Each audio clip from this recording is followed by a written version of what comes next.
record this meeting and share with everyone after it's done. All right. And I would ask everyone to mute so that we don't get the echo. But if you have questions, you can ask in the chat, and there'll be times where you can unmute, and I'll ask for you if you have any questions. All right. Let's give it just a couple of more minutes, or I've still got quite a few people coming in. Hey, Brandon, this is Liz Bears. Some people may not know how to mute, and so if you'll take your mouse and you hover at the bottom of your screen on the left, you should see a microphone icon and a video icon. And so if you click on the microphone and put a red line across it, then you know that you are muted. Also, there is a chat button at the bottom. It looks like a speech bubble, and if you click on that, I've kind of pulled it over to the side on my machine, and that's where you can see the other questions or comments that people are making. And then also at the very bottom over on the right, there are some reactions. So you can click on the reaction button and thumbs up or give a clap to statements that are made. And it just kind of lets everybody know how you're feeling. Awesome. Thank you. And she's, welcome. I said, Zoom novice here. She's the expert on that. Even though, can we call you a Zoom expert, Liz? You can call me anything you want. It may or may not be true, but okay, I'll do the best I can. Good deal. No, but we're learning Zoom because we know that there are groups that use it. We're still a Teams person, and one of the things that we're going to do that was mentioned, and I'll start because we're still. One of the things that we're going to do is let's please mute if we can.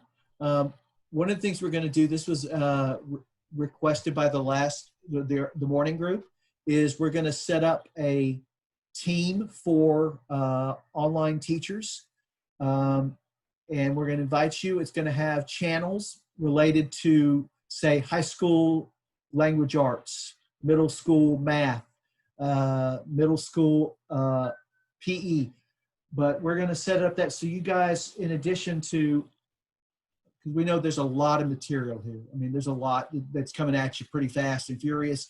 You'll have a place that you can go and discuss among yourselves. Hey, this is working, or this is not working, or how do I get to this, and things like that. So that's going to be set up. We're hoping we miss you pretty soon. All right. Still admitting a few more people. All right. Hey, I would ask you to please mute. I'm going to look through and call names out. If I can tell that you're not muted, please look at the bottom left for your mute button. I think I can mute all. You'll see it. We want everybody to be muted except for Brandon. Yeah, if I mute all, I mute you, Liz, so I don't want to do that. Yeah. Oh, feel free. It's okay. No. You keep me honest. All right. Okay, so we're going to get started. We still have some people that we're admitting, but we'll admit them as they come. I know that we've set this for 3 hours approximately. I'm going to try not to keep you for 3 hours. I said that to the last group, and we were pretty close, unfortunately, to 3 hours, but I think this will be a little quicker version. But I know that you guys' time is we're getting close. I understand that, so I'm going to try to make this as simple as possible and get you out of here knowing a little bit more than you know now. Or some of you may know quite a bit. If Kenny Rogers is here, he probably knows more about Edgenuity than I do. But to get you out of here at quicker time.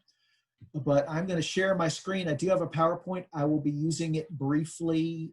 Most of this meeting will be actually me showing you what it looks like in ClassLink, what it looks like in Edgenuity, going through it as if I were a teacher. So I'm going to start by sharing my screen and go through the beginning of the PowerPoint with you. I'm going to show my Zoom noviceness here. There we go. Share. And let's hit. All right. Okay, so what is Edgenuity? What is MySchool Online? It is Edgenuity. It's this same platform that we use for credit recovery. it is the same company that we use for Okaloosa Online, though a slightly different platform. But the difference is with MySchool Online, the courses are going to be different. Some of you probably remember, quite a few of you were probably here for the Florida Final 9 from last year, where students went online into Edgenuity and they had prescriptive tests and pre-tests and they could CLEP out. None of that's going to happen in MySchool Online. These courses are full courses.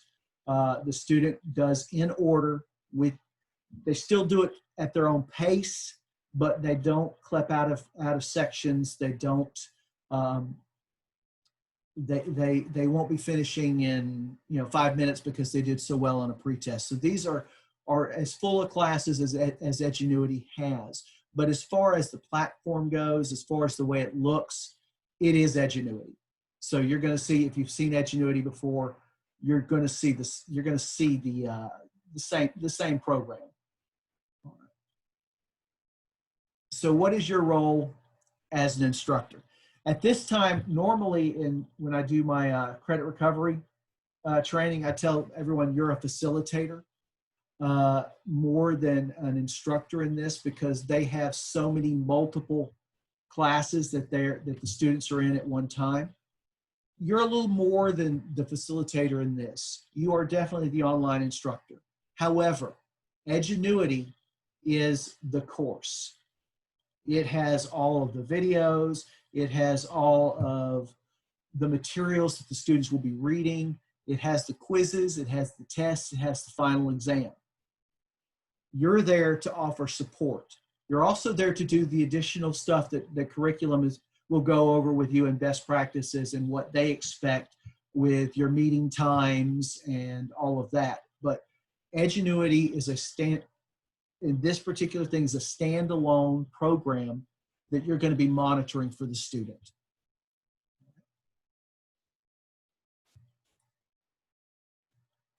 All right, so let's get started. This is where I'm going to leave the PowerPoint and get to. All right, I'm showing my Zoom noviceness again. So I'm going to get to where we're actually looking at there we go. We're looking at what it'll look like for you. Okay, so you should now be seeing my class link screen. Can everyone see that? I see some nods, good. Most people have been through this. To get to Edgenuity, MySchool Online, there are two options. The option that you see will be the same one that you've seen for Florida Final 9. It's this Edgenuity Educator app. You click on that like I'm doing right here, and it's going to take you right in. You will not have to, you see this, this means that I was not a good person and did not log out last time, so it kept my session active, so I just hit continue. And it takes me into my Edgenuity account. So I'm going to actually sign out this time, because the students are going to see a different icon if they're in MySchool Online. They're going to see the MySchool Online icon. You see it right here. This is what they're going to see to designate, to show the difference between this versus the credit recovery version in the school. Some blended students may see both. Right here. Okay, good. But some students may see both if they're involved both in brick and mortar and online. It doesn't matter which one they click on. They're going to take them both to the same place, and they're going to be both as far as their online version with MySchool Online. So I'm going to click on MySchool Online just to show you. Mr. McSween? Yes. I'm sorry to interrupt. All we can see right now is your class link screen. So I'm not sure if it may be opened in a different window, but we can't see you clicking anything in Edgenuity right now. I'm not into Edgenuity yet. Can you see my mouse moving in the class link screen? I don't see a mouse moving. All right, so let me close this out and go through and do my new share. No, thank you. That was what Liz was saying, and I thought I was right, but let's do it. No, it would be really helpful to actually share the screen. Now you can see my mouse moving back and forth, right? Good now. Yes, sir. Okay, good deal. Yeah. Sorry about that, guys. As I said, Zoom novice, but this is what I'm talking about. This is the, I'm in my class link, and this is the Edgenuity Educators app that you're familiar with. You are more than welcome to use this. This is the one the students will see if they're just online. They'll see MySchool Online. It will take them to the same spot as if they logged in with Edgenuity students. It's just a way that we keep it a little bit different. All right, so I'm going to log into my Edgenuity Educators app. And to do that, and every one of you should be able to do the same thing, all you have to do is click on it. When you log into ClassLink, that is your login to Edgenuity. So all you have to do is click. When you get in there, let me ignore my phone real quick. When you get in there, you're going to see your name in the upper right-hand corner, and you're going to see below that your school. Now, here's where some of you may see something different, and I may have to get emails from you if you don't see this, because I've tried to enter every online teacher that I've received, but there's quite a few of you, and I may have missed one or two, so I just want to make sure that you see the correct thing. So you see your school up here. It may say MySchool Online. It may say Crestview High School. It may say another school. So if you click on this, it's going to bring up all the schools that you're associated with. You guys should see your home school, and you should see MySchool Online. If you do not see MySchool Online, that's just a quick, either a message in the chat, and that's that, or you can email me directly, and I will fix that for your account. It's a real quick fix, but MySchool Online is where your online courses and online students will be. Does everyone understand that? Nod if you could hear me. The ones I can see. Okay, good deal. Like I said, some of you, as I get new online teachers, because we are until today, and I haven't seen what the numbers were today, but for the last 3 days, we've been averaging about 100, 150 new online students every day. So we are still putting students through. We are still trying to level courses. People have asked me, so when am I going to see my students, my student rosters? If you can't see it now, it is coming. When you go into your pause, there'll be a drop-down menu where it says your school. And if you've been able to do that, you'll be able to drop down and click on MySchool Online, and they'll bring up your rosters. But not all of those have been done yet.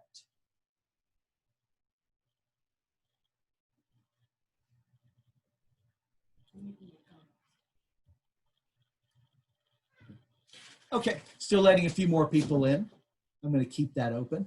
But so when that happens, but right now, like I said, we're still adding students.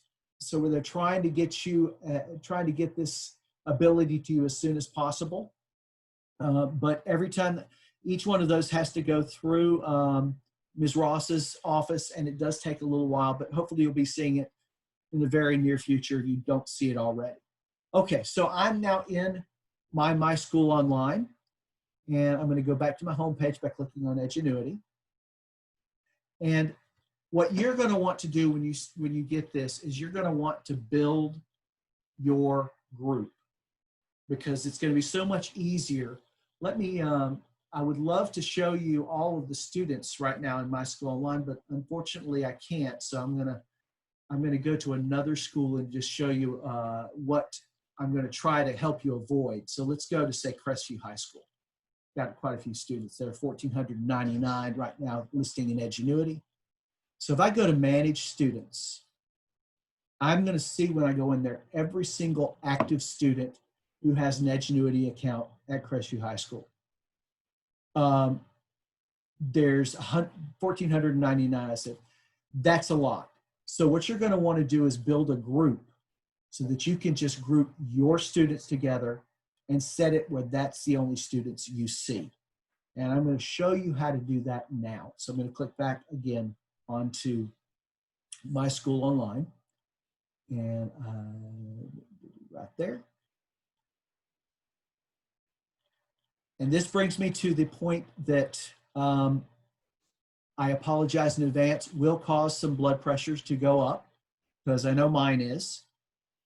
We have been working with Edgenuity, Ms. Ross, and my department has been working with them for the last quite a while. The students still have not uploaded from 7006, which is MySchool Online, into Edgenuity. They will. You will not have to add students into this. They are going to be there. We're hoping that they're there later today, but they're working on it, but they're not there at this particular time. We would like them to be, but unfortunately, they're not there. So I have created a few students so that I can go over with you how to create that group and to make it a little bit easier for you to manage who you're seeing when you go into MySchool Online. To do that, and like I said, we are videotaping this. Don't feel like you have to get everything right now. I'm going to send this out to you so that you have the ability to watch it at your own convenience. But the first thing you want to do is go to Students and Manage Groups. So Students, Manage Groups. When you click on that, that's going to pull up every one of the groups that you've created. Right now, I had one, but I got rid of it so I could show you how to create a new one. What you want to do is just click Add New Group. And let's say that I'm teaching World Geography. So I'm going to type in the name of my group as World Geography. You can name your group anything you want.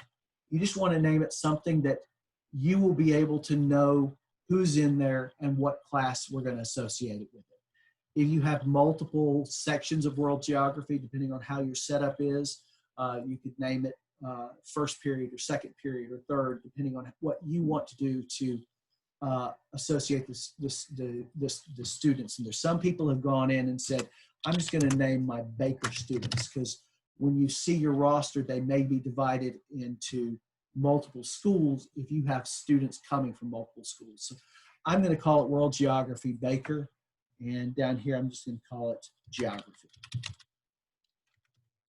When I hit save, it now shows that I have created a group, and it's now right here. Now, nobody's been added to that group yet. So to add students to groups, you want to go up to Students and click Manage Students. And here's where sometimes people get a little confused. Sometimes it will keep your group up here. If you see, if I still saw my geography group here, I'd have to click the X so that I could see everybody. But now, once you have your rosters, and this is what I wish was already available, because this is unfortunately not an automated process. Those of you who went through Florida Final 9 or are a former Edgenuity teacher understand this process. But I know that you guys have a lot of teachers, a lot of students, so I want to try to get this out to you as quick as possible, even though the students aren't there. But you can search by student name when you get your roster. So let's say that I have a student named Doe. There's John Doe. To add him to my group, I just click the box next to his name. I click Add to Group. When I do that, it's going to bring up a drop-down menu of all of the groups that I've created. I've only done one. I want to check the box next to that group that I want to add John Doe to. And here's where it gets, where it's to me not intuitive. If I didn't know here, I would think, oh, I've added him. Nope, I have to hit the plus symbol. When I hit the plus symbol, it's going to give me a message that this student has been selected to be added to a group. So I click OK. So now John Doe's been added to that group. I want to make sure, so I'm going to go back to Manage User Groups. And it's going to bring up my World Geography Baker group. I'm going to click on that, and Johnny Doe is now going to be in there. So that's one student. You can add more than one student at a time. So let's go back to Manage Students, and here's where it's going to catch me. Because when I look here, it looks like I almost have only one student in the school, because there's that geography group showing up. I need to click the X to get rid of that. And now it's going to bring up all of the students in the school. So you can click on multiple students. So I'm going to click on all 3. And I'm going to, I'm going to click all 3 and then click add to group. And you do this the exact same way, regardless of how many students you've clicked on. And click the plus symbol. Click OK. And now if I go back and look at my groups, and I pull up my Baker geography group, I have all 4 students that are in there. Yeah. All right, so that's again how you create your group and add your students. The majority of your beginning time, unfortunately, is going to be adding those students. And as I've already said, right now they are not showing. We are trying to get them in there as soon as possible, working with Edgenuity. I'm really hoping that it's done soon. I know that Ms. Ross was talking to one of their people this morning about it. All right, so. So Brandon, we're getting a few questions. Oh, yeah, go right ahead. Sorry, let's pause. Let's ask, what questions do we have? So let me read a couple of the questions here. One person asked, do we build these classes for our online course or brick and mortar or both? Okay, good question. The classes are as far as the class itself, the classes are already there. If you're talking groups, you would have to create the groups for both. If you're doing your brick and mortar, you would want to change from MySchool Online back to your school and create your group there as well. Just anything that you create under MySchool Online will be here. Just make sure that you know which is which. So you want to label them World Geography Baker, MySchool Online, or World Geography Baker, brick and mortar, whatever you use to distinguish between the two. I think that's what you mean. If it's not, please let me know or let Liz know in the chat. Okay, and we have another one. Sure. If we have rosters, is it okay to start adding students from MySchool Online to their Edgenuity classes? Or should we wait until we finish leveling? Yeah, it would be there if it would be, yes, absolutely, once the students appear. But unfortunately, these are all the students that are showing right now in MySchool Online. Okay, we had another question. Yes.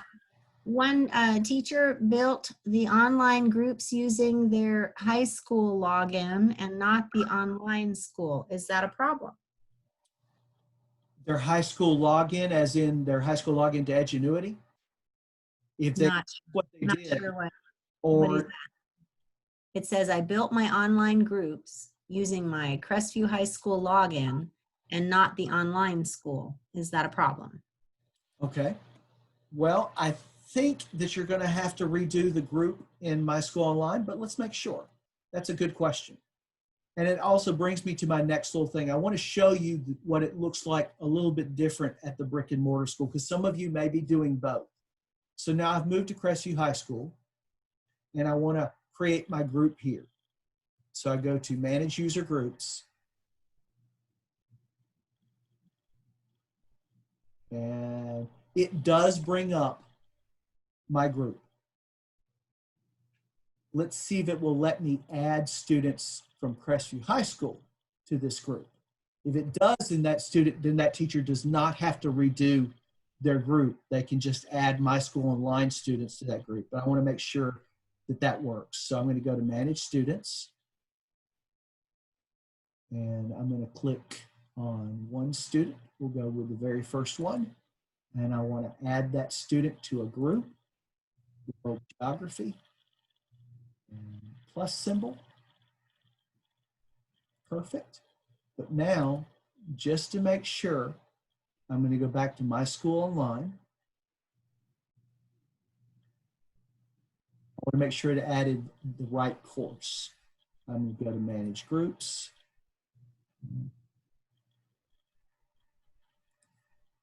Because I haven't shown you guys how to add a course yet. See, he's not showing. So unfortunately, yes, the school that you build the group under will be this school that you can, will be these students that are associated will still be in that school. So you will have to rebuild the group through in MySchool Online. So if a person is only teaching online, they should create their groups under MySchool Online? Correct. For all online courses, they should create their groups in MySchool Online. The only groups that should be created in your brick and mortar school are just brick and mortar students. I hope that makes sense. But let's get back to Crestview, and I'm going to remove that person from my my fake group here. And I want to show you, for those of you who are brick and mortar, what your courses look like, and because I know that you'll be using them in your class. So let me go here to Manage User Groups, and I want to remove this one student from my group.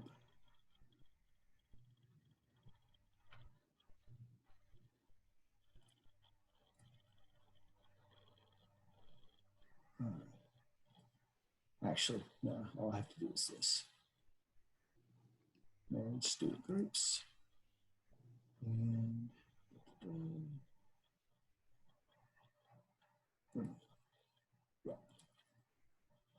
yes.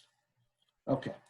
So yes, you will have to build it there. But since some of you are brick and mortar teachers, maybe teaching both, maybe teaching full-time at brick and mortar, I want to show you what the courses look like. And then we'll go back to MySchool Online. Those of you who have been through Edgenuity will recognize some of these. Some of them will be a little bit different. All right, so when we look in here, we're going to see two main types of courses. You're going to see non-CR version, and you're going to see CR with the date. The CR with the date are the credit recovery courses. They're the courses that students would be assigned if they're making up a credit, that they're in a physical credit recovery class, making up that class. The non-CR versions are the MySchool Online versions. They're the same things that you're going to see in MySchool Online, except they're open. By that I mean teachers can assign different lessons in there, and the students don't have to do anything before or after. It's open for them to go in any particular order or use any material that they want from that. So that's the two different types that are at the school. In MySchool Online, which is where most of you will be going, there's only one type. So there are pacing guides that go along with this? My understanding is curriculum does have the pacing guides. Yes, I'm also going to show you a way that you can look at the recommended pacing guide for Edgenuity, and I'll get that in a little bit because there is a way to pull that up. I didn't choose back on MySchool Online. Always make sure in the top right-hand corner that you are in the school that you want to be in. So now I'm back in MySchool Online. Here are the courses that are available. You'll notice none of them are going to say non-CR. They're not going to say CR with the year. These are, as I mentioned earlier, as full of courses as Edgenuity has. They're all full courses. You will notice some of them have A's and B's. A is first semester, B is second semester. Right now, we're not worrying about second semester, but these were added so that curriculum and the teachers that were working on going through the courses and making sure that they aligned with what we have in our schools, so they could see where everything was at. But the ones that you want to focus on for the year-long courses are just A for first semester, as opposed to say world geography, or sorry, art and world cultures, or introduction to art history, or let's find another one. There's another one here. Life management skills. There's no letter next to them. They're semester courses. All right. So we built our course, and I'm going to go through it one more time because I think we've had quite a few people join. And I know that was something that a lot of people asked for in the first meeting on how to build the course or how to build the group and add the students. So again, I'm going to add my group, call it geography. Yes, sir. and geography. I'm going to add my students to it by doing this, manage students. Dude, Again, I can do multiple students. that's because I have to pee. I think somebody's unmuted, but I'm going to add all of these. Again, you can add multiple at a time. You can add one at a time. It is alphabetical. You can also search. So I'm going to add the group. There's my group. Hit the plus symbol. Click OK. Now those people are in the group.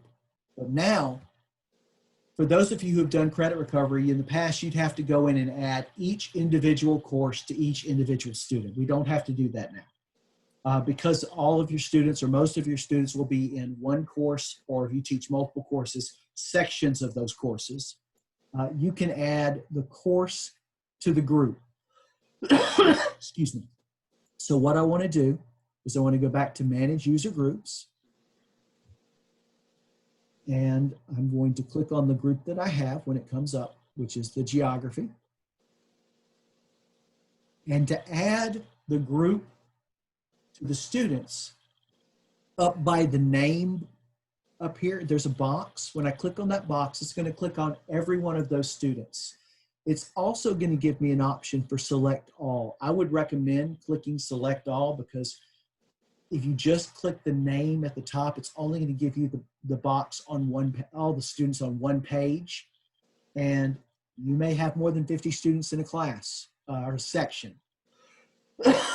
So you want to click select all, and then you want to click enroll in course. When you do that, it's going to bring up a searchable list of all of the courses that are available in MySchool Online. You can either go by subject. I would avoid grade level, because the grade level is going to be, some of them are a little different than the way we do them in our district, especially if you're a middle school science teacher. The 6th and 7th grade sciences are swapped. So I would just search by name. So I'm going to type in World Geography. And there it is right there. I have both the middle school version and the high school version. Middle school always has the MJ, and you also have the course number. We are going to send out a list, if you haven't received it from Ms. Ellis, a list of the courses with their numbers to help you with this. But I'm going to click, again, first semester, World Geography. And all I have to do is click enroll. It's going to give me that message. Hey, you've decided to enroll 4 students in one course. Perfect. I want to enroll them. It's done. Every one of these students now have World Geography. So if I were to click on John Test now, for example, I haven't physically added a World Geography class to him, but there it is.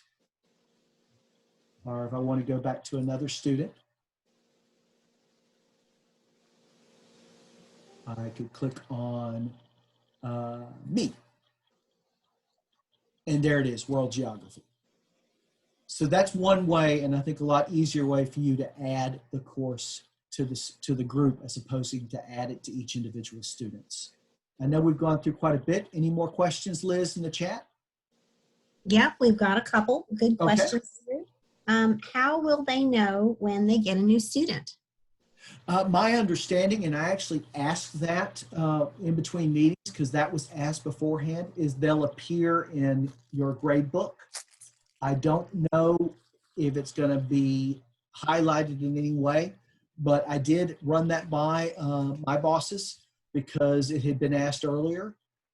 The way that I would see it now is it was just appear. I don't know if you're going to receive paperwork from your school, but I'd like to have a better answer to that. But my understanding now is they'll just appear in your grade book. Okay, that's super. And is there a limit to the number of students that can be enrolled in their class? It's 200 per section. Awesome. Yeah, ooh, that's a lot. And then one other question about how the courses are divided into semesters, but are they aligned so that they'll end in the 9 weeks with our traditional grading period? They are dividing into semesters. Like I said, curriculum went over and did a crosswalk between the two. They're going to be close, but also, again, this is still sort of almost a student-paced course. Some students will finish faster than others. So I cannot say that they will actually go through the 9 weeks. But that does bring me to wanting to show you what students see, and they actually have a pacing that they see when they log in. But let's go with one more question, Liz. Yeah, so is everyone eligible to be enrolled in here, even if they're just in the brick and mortar? I mean, you know what I'm saying? We'll go back to Crestview High School. Good question. And Crestview's just the one I chose. It has nothing to do with the fact that I graduated there and taught there and was an administrator there. Nothing at all. It might. But it is what it is. And my dad taught there forever. But if we go to the courses at Crestview High School brick and mortar, these non-CR courses are available for teachers to use in any way that they want to use in their course, in their brick and mortar course. They can create a group and add this to their brick and mortar course to use as supplement. Yeah, they can't. It's not designed for them to take it as a course, but they have the ability to. And I did. I think if you're a full brick and mortar, you may have seen the video that was done. That you guys, I think it was on Wednesday. You have the ability to go in there and click on assignments and broadcast a video or assign a lesson to your students. And because it's open, all they're going to have to do is click on that when they log in and to that particular course, or to watch it when you present in class. But yes, it is available in this quote unquote non-CR version for the brick and mortar teachers. Perfect. Well, thank you. Thank you. So I know some of you would like to see what students see. I do. So you have the ability to impersonate a student. So I want to show you briefly what that looks like. So when you go to your managed students, and this is going to look, see now, if I were at I'm still at Crestview High School. Remember I said to make sure that you're enrolled in the right school? There's a reason for that. I forget it myself, but normally I do catch it. So if I go to my managed groups, if this were a large school, say Niceville with 1,700 students, or sorry, managed students, now I'm not seeing all 1,700 of those students. I'm only seeing the ones that are in my group. You see this filter here? It has a group section. If you had multiple groups here, you could click on multiple groups or just the group you want. I would always have that up so that you're not having to see every single student in MySchool Online, because there's going to be a few thousand of them. All right, so to impersonate a student, let's impersonate John Test. He doesn't mind. I just click the box next to his name, and that brings up some other menus, and we'll talk about progress reports and session logs in a second. But what we're looking for is impersonate. That's not in the initial list here, so we want to click more.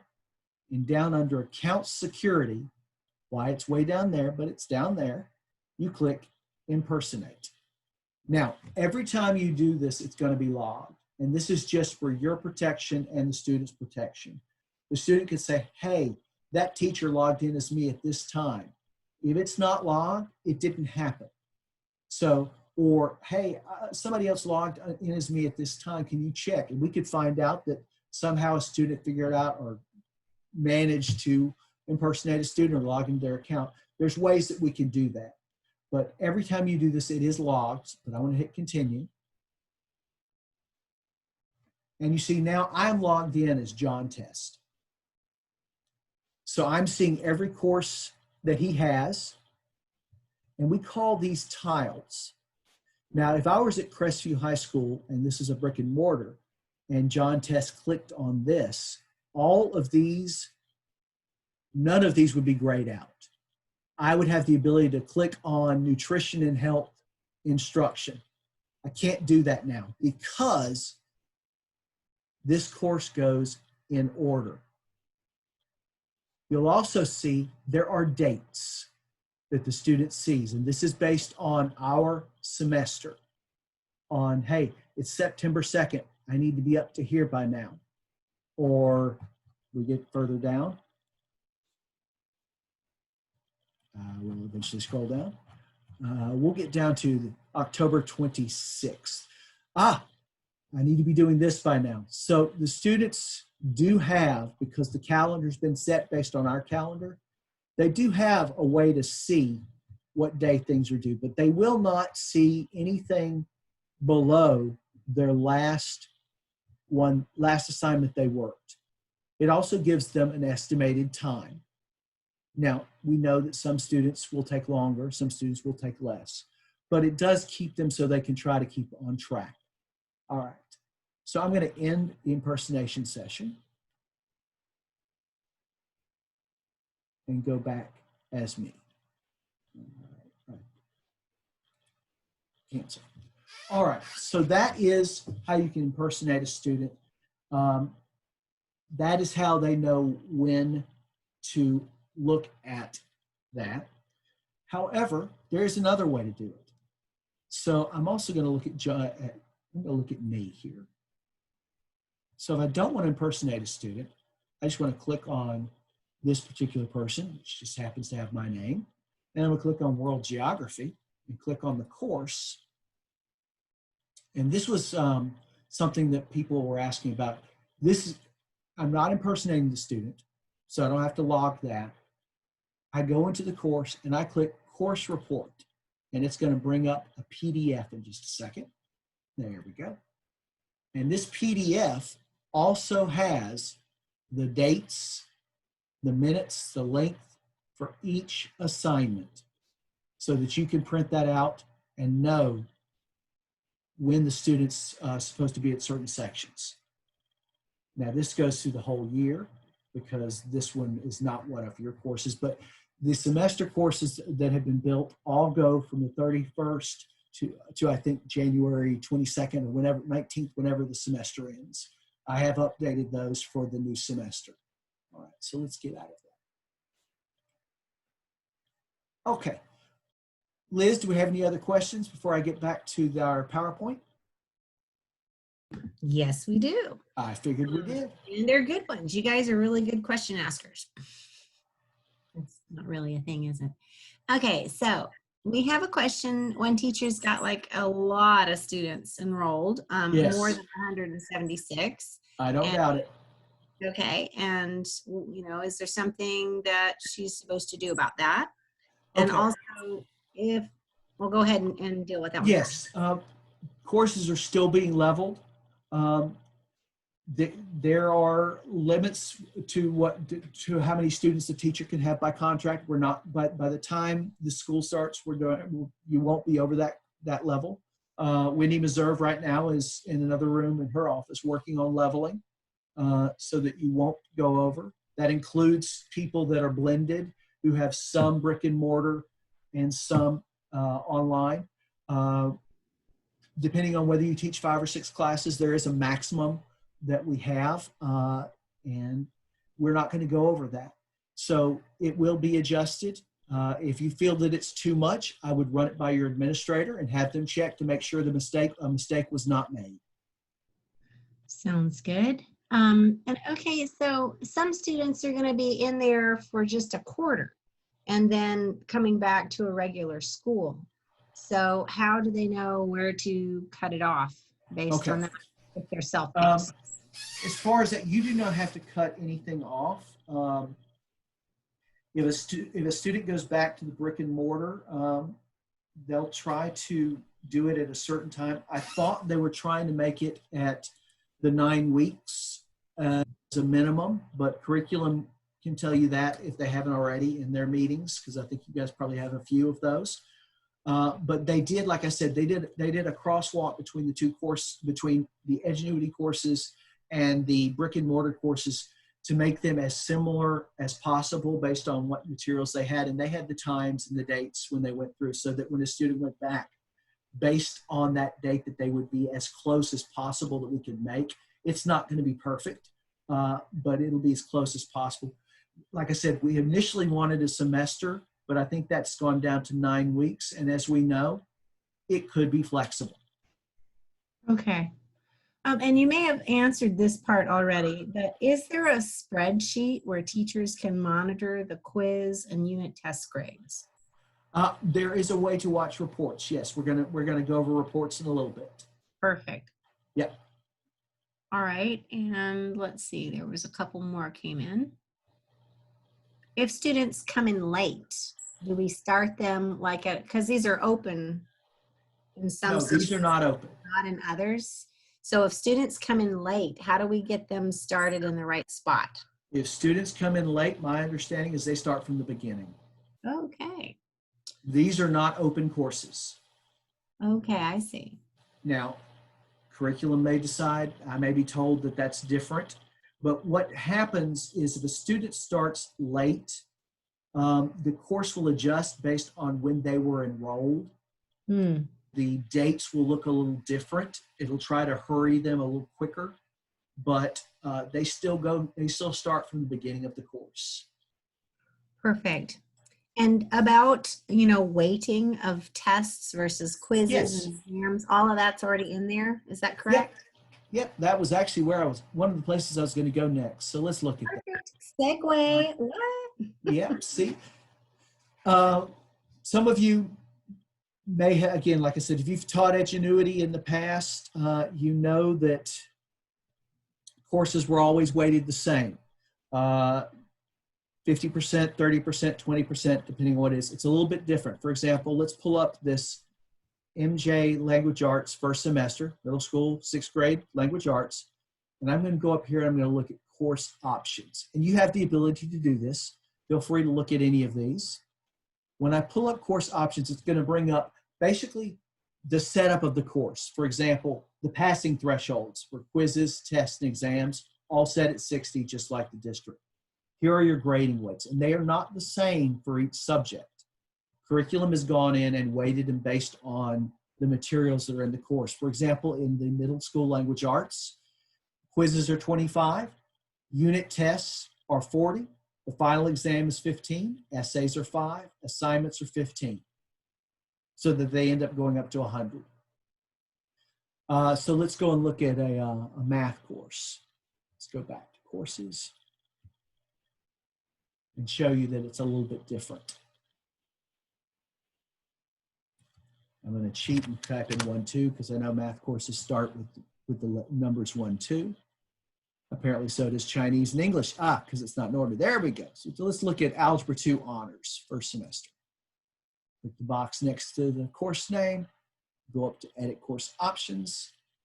And now quizzes are 25, 40, 15 for exam, and 20 for assignments.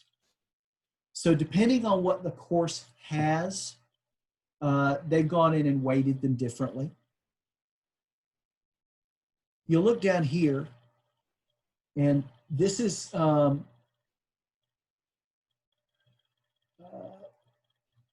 sorry about that. I got a little bit confused. I want to talk about, again, this is how the course was created. The courses, for example, this course has quizzes, unit tests, exams, assignments, potentially projects or additional. It looks like they've been taken out. The one thing that curriculum did do with the help of the teachers this summer was to go in and remove anything that was not appropriate for the way we covering as much as possible for the way we cover them in the district. So there may be some things that have been removed, but I want to show you with the quizzes, the tests, and the final exam that students are allowed 2 fail attempts.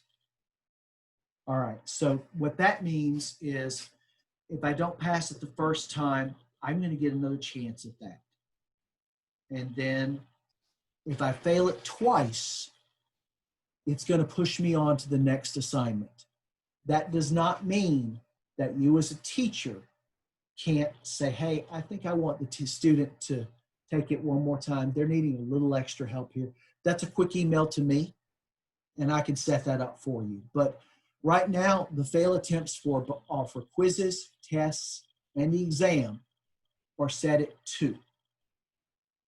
You'll also notice here, if you're in a credit recovery, you might have to open the exam or the test and review that they're ready for that.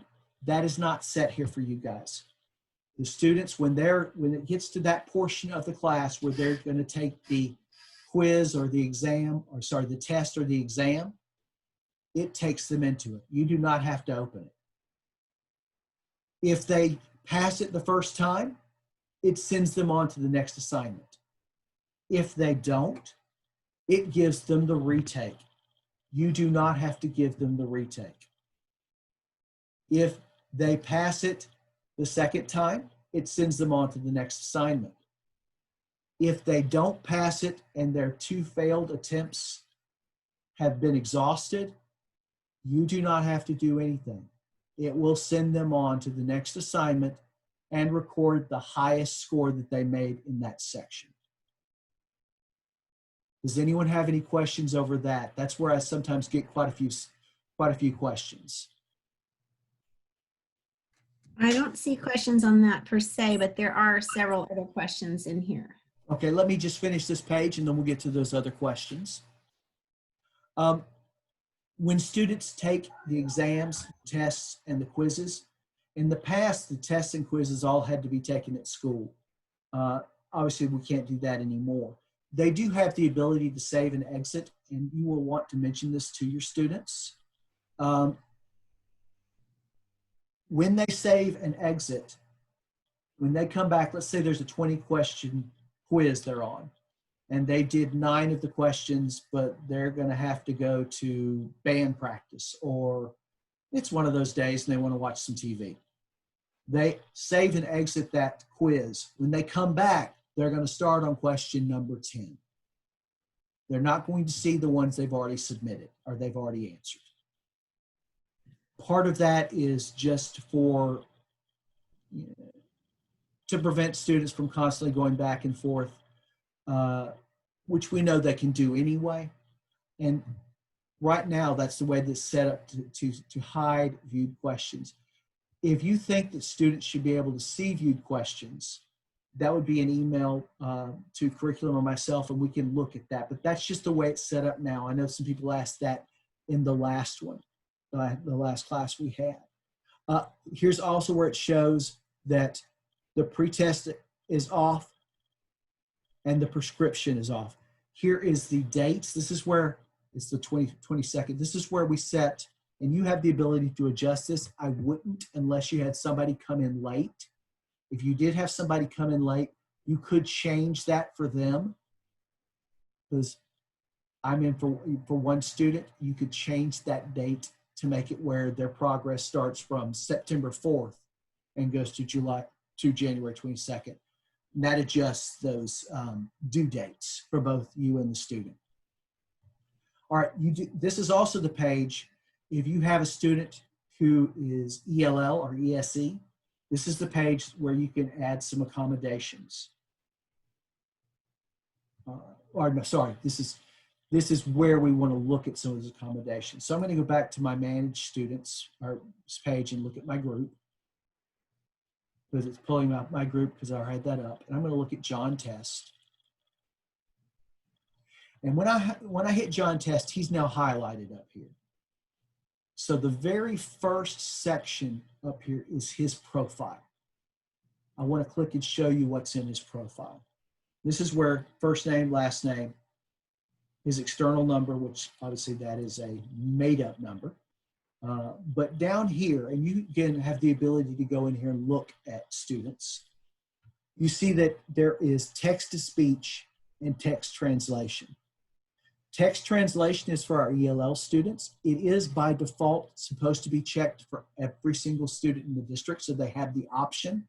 And the option that they have here is they can, when they start it, they'll go over this in their orientation video that they see the first time they log into Edgenuity. They have the ability to choose another language to get translations. And it will do a translation of the reading materials, and it will do a translation of the script from the videos so that they have that to help them out with the ELL. It also will allow with text-to-speech where they can get it read to them. Now again, these should be set by default, but if you have an ELL student who says, hey, it's not letting me do that, you want to go and pull up that student, click on the profile, and make sure that that is checked. All right. You also may have students who get extended time. To do that, you have to go into the course. So let's go to my World Geography course and say John Test needs extended time. All you have to do is click next to the course and go up here and click Edit Options. Now this looks very familiar because this is the same page we were just looking at for the whole course, but this is for John Test's course specifically. So when you do this, it's only going to edit for John Test. So I go down here and I see, okay, he's got 60 minutes for quizzes, 120 for tests, and 180 for the final exam. But I see in his IEP that he gets double time there. So all I have to do is hit 120, 240, and 360. And make sure I go down and click Submit. Submit. And now you have given extended time for that particular student in that course. Now, again, I know we're going through a lot. That's why we're videotaping this. So this is something you can go back and watch, but you may not have to do that with a lot of students, but you might have to do it with some. Like I said, the ELL is set for all of our students by default. I asked Edgenuity to do that. But it's always nice to know if we have to go and fix it. All right, Liz, let's get to some questions. Well, there was a lot of discussion about, 2 attempts or more than 2 attempts, or if they take it and they fail. How much of that is a teacher decision and how much of that is? It's been set by the district as 2 attempts. If you need an additional attempt for a student, you can request that. I haven't had a chance to ask that by curriculum, but in the past, that has never been an issue. And I can't imagine it being an issue now. So I'm going to tentatively say that you will have the ability to add attempts. Okay. And for right now, until we know that, that's just a quick email to me. Hey, it needs an additional attempt here. And I know that last year, and I know people are kind of comparing what we're doing this year to what we did at the end. Yeah, last year we had 10 attempts, yes. Mm-hmm. And sometimes students were able to skip around or get out of order or potentially not do some things. How does it compare now to what the students were doing last year? It is completely different as far as that goes. This is, again, they're going from point A to point D. They cannot skip points B and C. This course goes in order. It is not an open course like the one that's available to a brick and mortar teacher that's teaching and only wants to assign a certain section to show in class or have his students do. So let me see if I got this part right. In order. So if you've got brick and mortar kids and you've got them in here too, and they will not be in here. Brick and mortar kids will not be in the MySchool. Not in MySchool Online, correct. I'm sorry, I said that, I misspoke. If you have brick and mortar kids in Edgenuity, and then they go on quarantine, you don't take them out of Edgenuity and put them in MySchool Online. I do not know the answer to that. I've not been told what that is. Okay. I would assume that they stay with you, but that will be a decision that curriculum will make. Okay. I don't know, depending on, we have a certain number of dates for quarantine. I couldn't imagine them starting MySchool Online, but they may decide to do that because just in case the student has longer time out, but I don't know. They have not told me what the answer for that one is yet. Okay. And if students are in Edgenuity, can/should teachers put those grades into pause? No. Sorry, but brick and mortar? Yes. My understanding is they can, but I believe that was supposed to have been discussed in their best practices meeting. Gotcha. Is a decision that they're making. Okay. But they We can't did use it. post that link. Yeah, we did post that link in the chat session too. And one other question, should they delete last year's groups? Yes, you can delete last year's groups because all those courses have been archived. No problem with deleting them. Again, the great thing about Edgenuity is nothing is ever really deleted. I can go back to 2012, 2013 and still pull up student work. I can pull up students that have been gone from the district for a long time and still look at anything that they've done. I get emails from schools quite often that, can you check 3 years ago, summer school, so-and-so said he took this course and passed it. Most of the time they didn't, but every once in a while they did, and I can run the report for them and show that they're there because it's not deleted, it's just archived. So Okay. you can delete the groups, but we mentioned about the attempts. That's the other difference. Last year, because it was a 9 weeks and it was more designed to finish the year, to put it like that way, we wanted to make sure that they had plenty of time to get up to go over that because we knew that there wasn't a teacher there. We knew that we didn't know exactly what was going to happen next. So curriculum decided to expand to 10. They're back at 2. Normally they're at 2 in credit recovery. So that's what they are now. I'm not saying that they can't be adjusted, but that's just the way they are set now. All right. Okay. There's a lot of discussion about grades and pause, and I'm not sure if it's it just hasn't been addressed or if it's confusion between MySchool Online and the other. But what do you know about grades? Okay. And I know for MySchool Online, the only grade that should go into pause is the final grade. That's the only grade that should go into pause, is what I've been told. Okay. And There was, okay. yeah, because the good thing about Edgenuity is and we'll talk about reports in a second, it'll run the report and it keeps up with all of that. It keeps up with the weightings and all of that, but the final grade is what's going to happen if they were to stay in the entire time. And so is that a semester or a year? Right now they're set for semesters. So if a student decides to go back at the 9 weeks, we can still run that report and it gives them a grade of where they're at that time. And they'll have to decide how they want to enter that into school.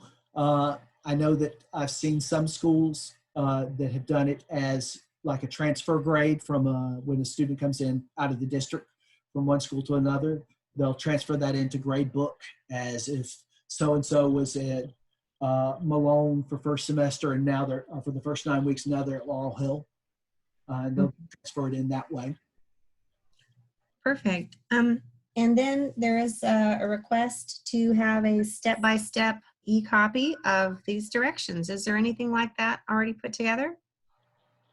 A step-by-step e-copy of these directions. Like on paper, like, you know, do this first and then do that. I don't have one, but I can create one. Okay. Just a little while, but that's one of the reasons why we are recording the video so you can go back through. But I don't see why I can't do that. There is, however, actually, we're still in Edgenuity. We go to Help Center here. I'm glad you said that, Liz. For some things, and I would recommend going through Help Center, there is a lot here that you can look at. For example, let's see, we don't have to worry about that. Creating a user group. It does go step by step. Under students, manage user groups, add new group. There's the name, click save, and that's how you manage user group. So in the help section for Edgenuity, some of that is already spelled out or is already in a step-by-step. I'll try to do some more of that and get it out to you. Okay, and I think that has us caught up.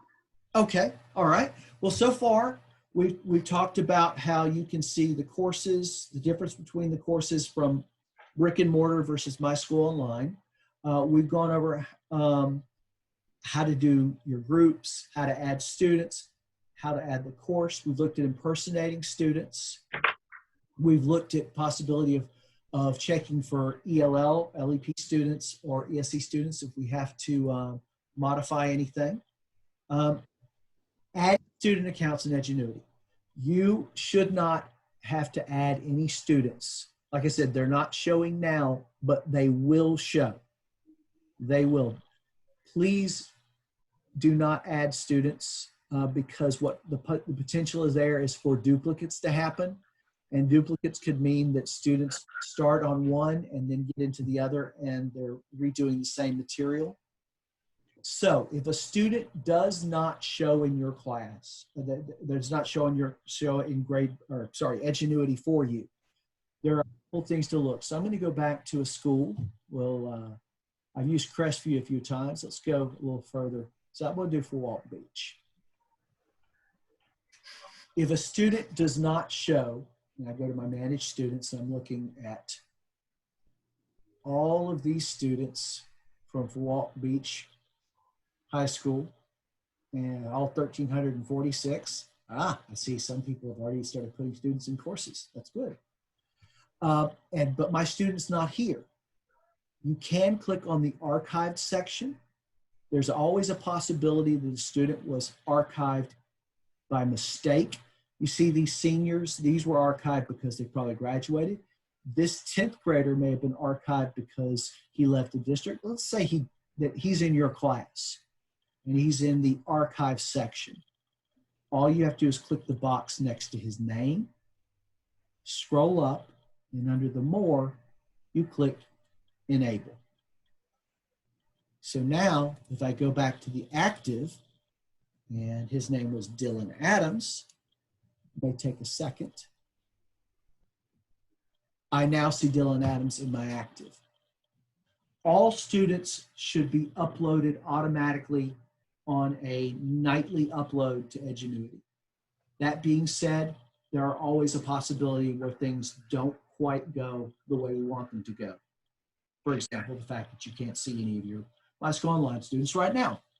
So if you do not see a student in Edgenuity and they already have a Okaloosa ID, you have to email me. I will find out. Sometimes they're archived at another school. Sometimes they're still enrolled in another school. Sometimes I have to go in and enter them in by hand. But if I do it, I can make sure that it works with their class link. But please don't enter students. Make sure that if a student's not showing, you check the archive. If they're not there, you email me and I can add them for you. All right. Students log in with their Okaloosa ID. Now, I think there's quite a few high school people in here. As you may or may not know, depending on how many years you've been there, student passwords are reset for high school every year. So most of these students may not know their username and password. They may know their username, maybe. Middle school students, they may have even forgotten their username. I remember being in middle school, actually junior high, so I would have forgotten my username. But so that you don't have to show all of your students, hey, I need to look up in Gradebook and tell you what your username and password is.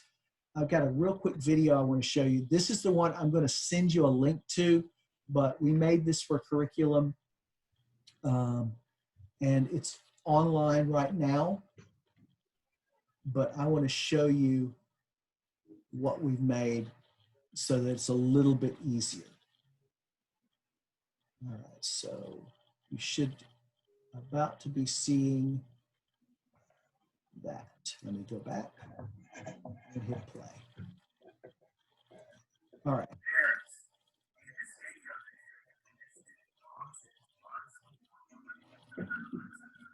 If you can't see it, let me know.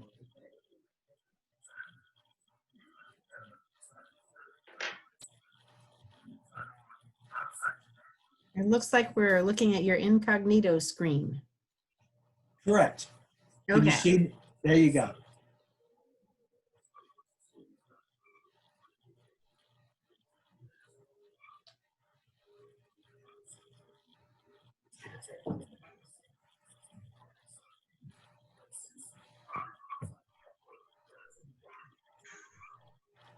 We're looking at your single sign-on screen. Correct.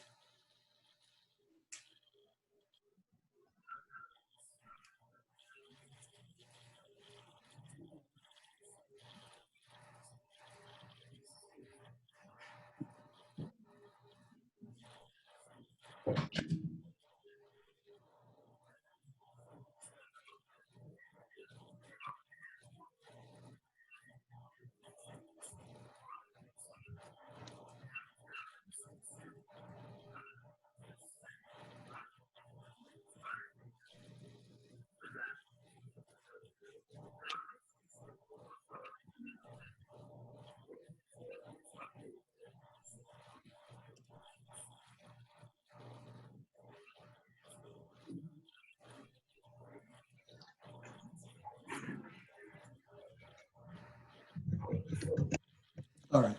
So that, let me stop sharing that for you real quick and get back to, all right. So we'll be back now seeing my Edgenuity screen. So they've added to Parent Portal. Not yet. We see a small I window. got to hit the word share. As There you go. I don't see the green. What are you saying for me, Liz? I see your Edgenuity Managed Student screen Perfect. with your mouse moving around. Awesome. Again, Zoom novice here. Thank you for keeping me straight on that. But to help out, they have added that one ID to pause, because we know we will have students who may not come on campus very much, if at all, at the beginning of the year to get that, or they may have come before these were reset, but they have the ability to go and check that. All right. If a student is unable to access Edgenuity through ClassLink, they keep telling you it will not work. There's a live stream. It's just a live thing. Yeah, All right, we I got think your somebody's mic on. Turn that off. muted. All right. So if a student tells you they can't log in, they keep getting an error message. Again, that is an email to me. Here's I'm going to show you the reason why that most of them are. Actually, let's go to manage students. This is how we make where students don't have to log in, and you don't have to worry about this. I'm just showing this just for your information. Under account security, I have something called manage Sso Usernames. That is the student's single sign-on username.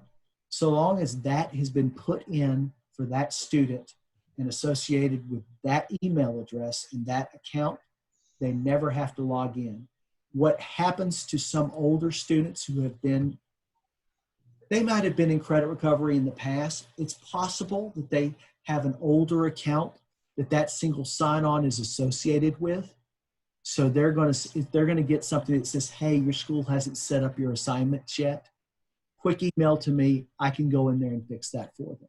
It takes less than 2 minutes. I've tried to go in and fix all of those, but there are a few students, and I may have missed some, but I think we've gotten most of them out of the way. If you're middle school, you will not have an issue. I've yet to see any in middle school have that issue. High school, we do. And a lot of times it's from when they were, say, in 6th grade, making up that one course they had trouble in 6th, and now they're in 11th grade and they're back in credit recovery. and that single sign-on is still associated with that first account created back when they were in 6th grade. Does that make sense? That should make sense. All right. Any quick questions? So if a student can't log in, were you saying that they could go into the parent portal and get their new password? I wasn't quite sure about that. Yes, yes. If they can't log into ClassLink, Okay.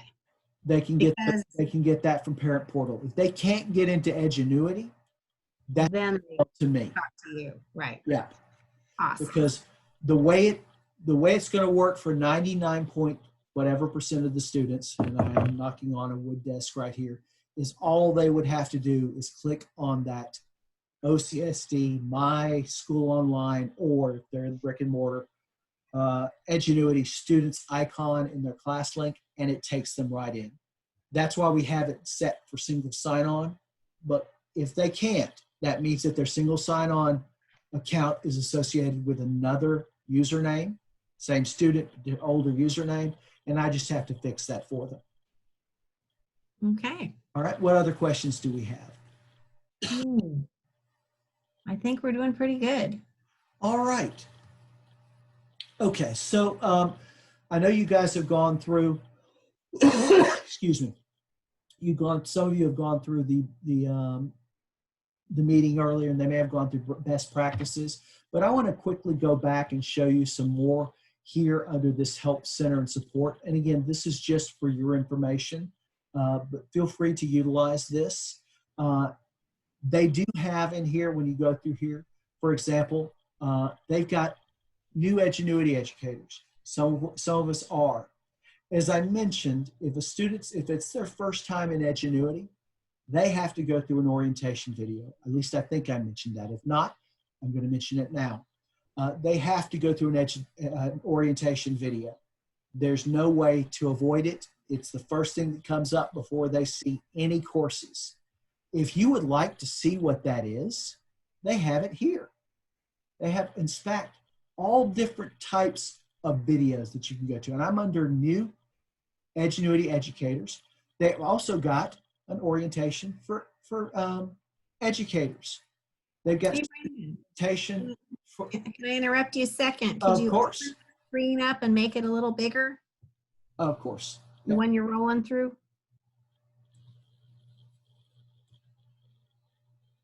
Better? Getting there. Even bigger?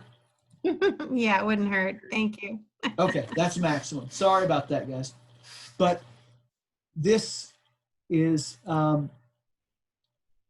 lots and lots of videos here.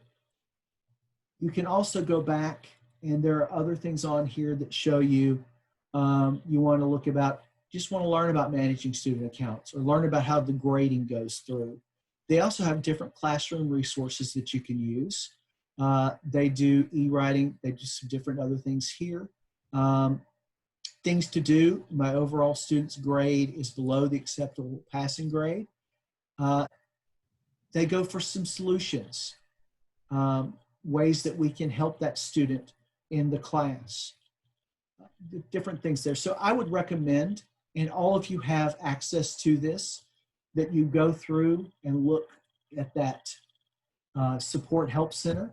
Now, it may bring up some things that aren't related to your courses because it is all of Edgenuity's, like MyPath. Some schools have MyPath. MySchool Online does not. UpSmart we don't have, but the rest of this is generic and available for anybody to use. And there's a lot here to go through. Again, their video library. There's that student orientation video.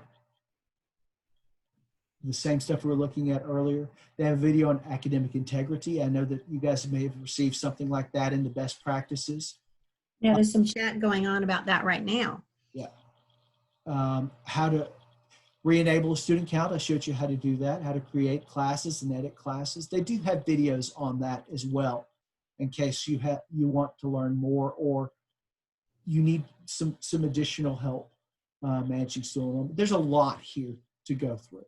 And I wish we could have done this, a little bit more than a little bit less than 2-3 days before students start, but at least we know it's there. All right, Liz, any other questions? Okay, so we got two things coming up. One is about the academic integrity policy and the parental release. Some people were thinking that we were supposed to be talking about that in this meeting. Was that this meeting or was that the best That practices? should be in the best practices. That is all through curriculum. All curriculum. Yeah. Okay. And then the second question is, what about, can you show us again how to get to the weekly progress reports? Yes, that's my next thing was to go to reports. Yes. There's a couple of ways to do that because I know you guys have to send out, or my understanding from listening to teachers earlier, that you do send out progress reports. There are ways to do it. I wish there were better ways to do it, but I'm going to show you a couple of different, actually 3 different ways. For example, you can go student by student, and if you click on this, let's go to a non-real student. Let's get back to MySchool Online. One of my fake students.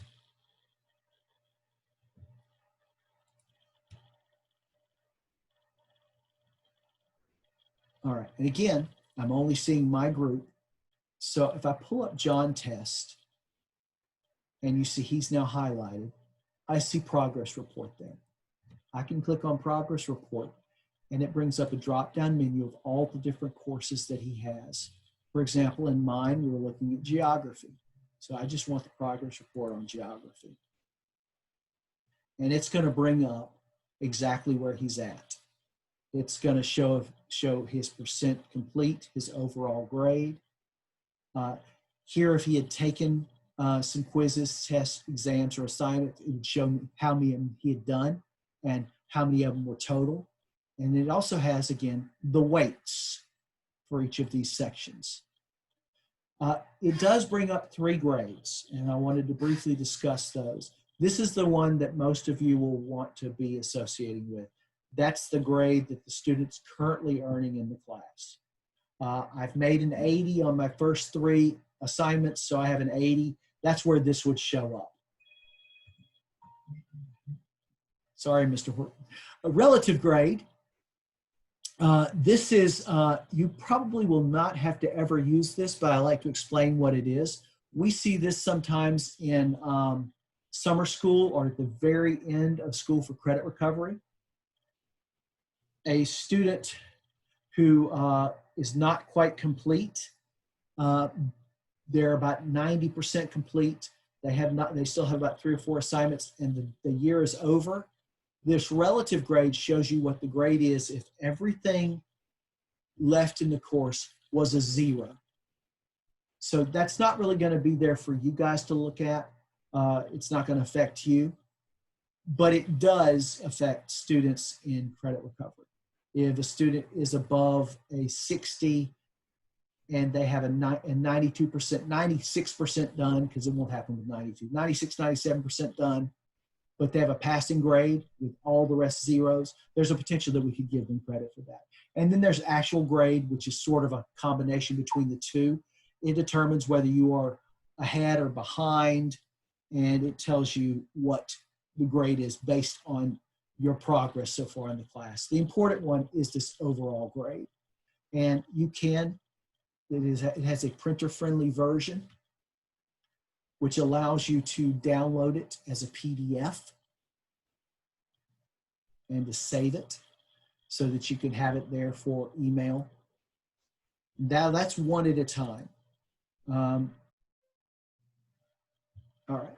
There is another report that goes for your entire class. If we go to reports and hit group progress, we put our start date here. Groups, you don't want to choose all students unless you're looking at all students in MySchool Online. You want to choose your group. Don't worry about the classes because it's going to pull up all the classes that are associated with your group. You can display by student or by course. You can also, which for you, it won't matter because it's only going to be normally 1 course per group. All courses right now are active. students. You'll want to keep active students unless you've had students who have left you and you want to see all of the students you've had all year. You could click on all students. When you do that, you just click report, and it's going to bring up a report for each of these students, their percent done, their count, their relative grade, their overall grade, their actual grade. That's another way you can do it. There is a third way that will send an email out to your parents that you can set up, and that way they'll get it emailed to them every week or ever how long they need it or whatever the curriculum has asked you to do. So if I go into manage students, and unfortunately this is student by student right here. So there's no way to look at your entire group and see who's been active like today. Yes, but this is just for progress report. I got it. This is progress. We'll get to, there are 2 reports that show you that, but I want to show you, because my understanding is you have to send a progress report home to families, is what I was told in an earlier meeting. So let's say that Haley's student is in your class and wants a progress report. So we go up here and we click on her profile here. She's the highlighted student. And we scroll down and we see here what it says add parent or guardian. You can add the parent's first name, last name, and if they've given you their email address, you can set it to email a progress report daily, weekly, monthly. Most will be weekly. And you'll want to enable Family Portal. They'll get an email. This is the activation code. If they ask you what their activation code is, it should come through email, but it's right here. And then you hit save parent or guardian. Oh, sorry, invalid email. It doesn't like that email. I thought it would take that. So we'll make it gmail.com. Save parent or guardian. Yes. That parent now will receive a weekly progress report for all of their students' courses in MySchool Online. Unfortunately, this is not something that we can pre-upload because parent email addresses are not something that we share with third-party vendors due to security, but it is something that is available as opposed to having to go in and download a PDF for every one of your students. So that option is available. But you mentioned about seeing what students are doing daily. All right. If you are monitoring, if you're monitoring, checking in on them a couple times a day, how would you know everybody's? So there's a couple of things to do that. First one, if you go up to reports, you can hit attendance log. And this pulls up everybody, and you want to make sure you filter your group. And you can click here to choose the week. Right now, it's the week of August 27th. And it's going to tell you how long the student was logged in each day. And it does 7 days a week. So so-and-so, if Johnny Doe says, hey, I worked 6 hours on Sunday and there's nothing here, either he's working in somebody else's account or he has forgotten what day it was. But even if they just log in, it shows here. So this will give you how long each student has done. You also have, for individual students, we'll go back up here to Haley's students, we have a session log. So let's actually do John Test, because I think he actually has something. And I do his session log, that's what this is. It not only tells you how long they've been on, but it'll tell you that he logged in on Wednesday at 9:58 for 10 seconds and logged off. Then 10:06 for 4 seconds and logged off. And at the end, at the bottom, it'll tell you how long total that they were on there. But it also tells you if they've done any activities. And the cool thing about this is this little thing called idle time. Idle time means a student they're in an assignment that requires something involving a keyboard, and there's been no keyboard or mouse action. This, according to Edgenuity, is not enabled during their reading time. But if you see a student that has consistent idle time, that means they possibly might need to have a little, hey, you're falling behind here. There's a lot of idle time here. But this session log does allow you to view, hey, this says that you were on yesterday for 6 hours. Awesome. Or you were not on, and you were only for 30 minutes today. We need to really work on that. So it's a good thing to show, and you can print it out and you can do it by week, or you can do it for the semester because you've got a start date and an end date here. All right. Liz, Okay, we have a couple more question. Yeah. So if students need to email their teacher and communicate with them, should they really be going, is there a way to go through Edgenuity, or should they be using Outlook? They should be using Outlook. Okay. And what about technical issues? If they're having problems with their computer or connecting or whatever, Awesome. how do they contact to get help?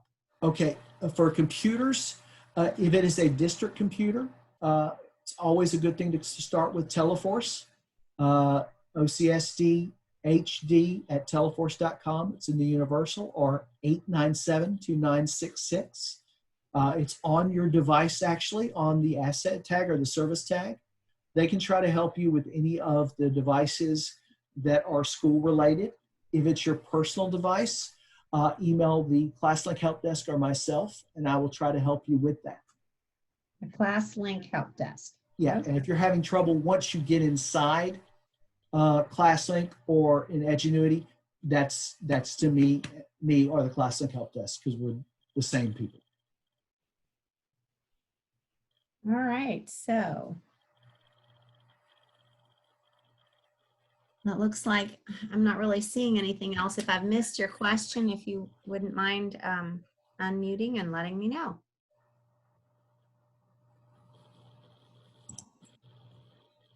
I got a question. Okay. If I'm giving kids from different schools because of leveling, so I'm at Crestview High and I get her to Laurel Hill or Baker or wherever, how would I find them to add them to my group? Okay. They will eventually, knock on wood, that's one of the things I've been saying, that they're not, that there's an issue with the upload they're working on. They'll eventually all show up. They'll eventually all show up in Okaloosa or MySchool Online. Gotcha. All right. No problem. Appreciate it. All right. Liz, can you go over what we're talking about with Teams with them? I need to answer this question real quick. Okay, you're gonna need to share this, Yeah. be a co-host so I can share my screen if you want me to do that. Otherwise, I'll just talk. So what I've done is I've created a team. I just made you host. Oh, awesome. Host with the Yeah, most. and I'm going to mute mine because I've got to answer this phone call. I apologize. Perfect. All right, I'll see if I Boss can has called me find my way twice. on here. I'm viewing your screen, and now I'm going to try to. No, you've disabled participant screen sharing, so I can't get in. Brandon. Okay. He's on his call. Yep, he's on that call. So I can't share my screen with you all. I apologize. So what I have is I've created a team for all of us that are doing the online teaching. It is in Microsoft Teams. And so you access it by going in through your class link to start with, and then going to Office 365 and clicking on Teams. So I've created a team for us, and once you've gotten that far, there's a button at the top right, and the button says Join or Create a Team. And when you click on that, the very first square says, or the first one says Create, the second one says Join, and you'd have to put in a code just like you do like with a Google Classroom. So I have the code to share with you, and the code is the lowercase, it's letters B, like boy, N, like, I can't do that thing. You know how to do this? Liz, I think you can share your screen now. Oh, well, it was disabled a minute ago.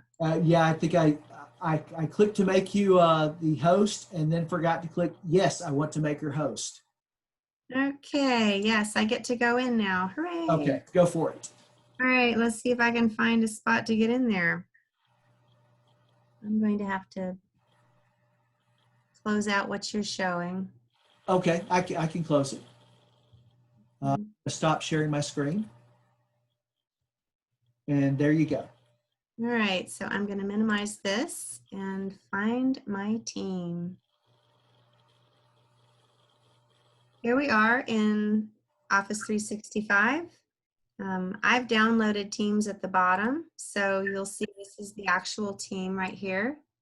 And I'm gonna. Hey Liz, Yeah. we can't see your screen. Still can't see that screen. See, I'm not much of a zoomer either. Hold on. No. I think I know what it is. Is your video on, Liz?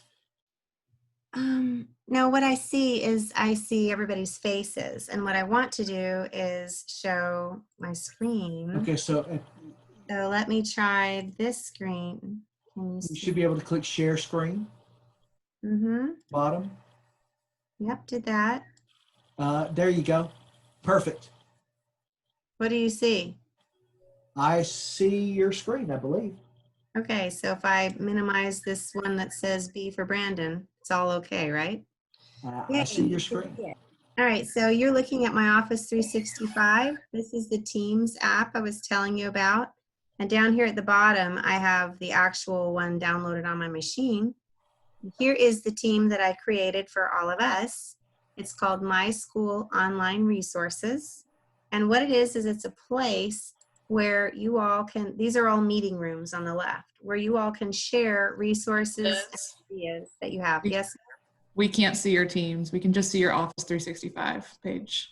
In that case, let me try it this way. You have to change if it brings up. I'm going to do it this way and you'll see it. Thank you for directing me. Okay. So this is what comes up. I'm going to go ahead and I have the app, so I'll use this one.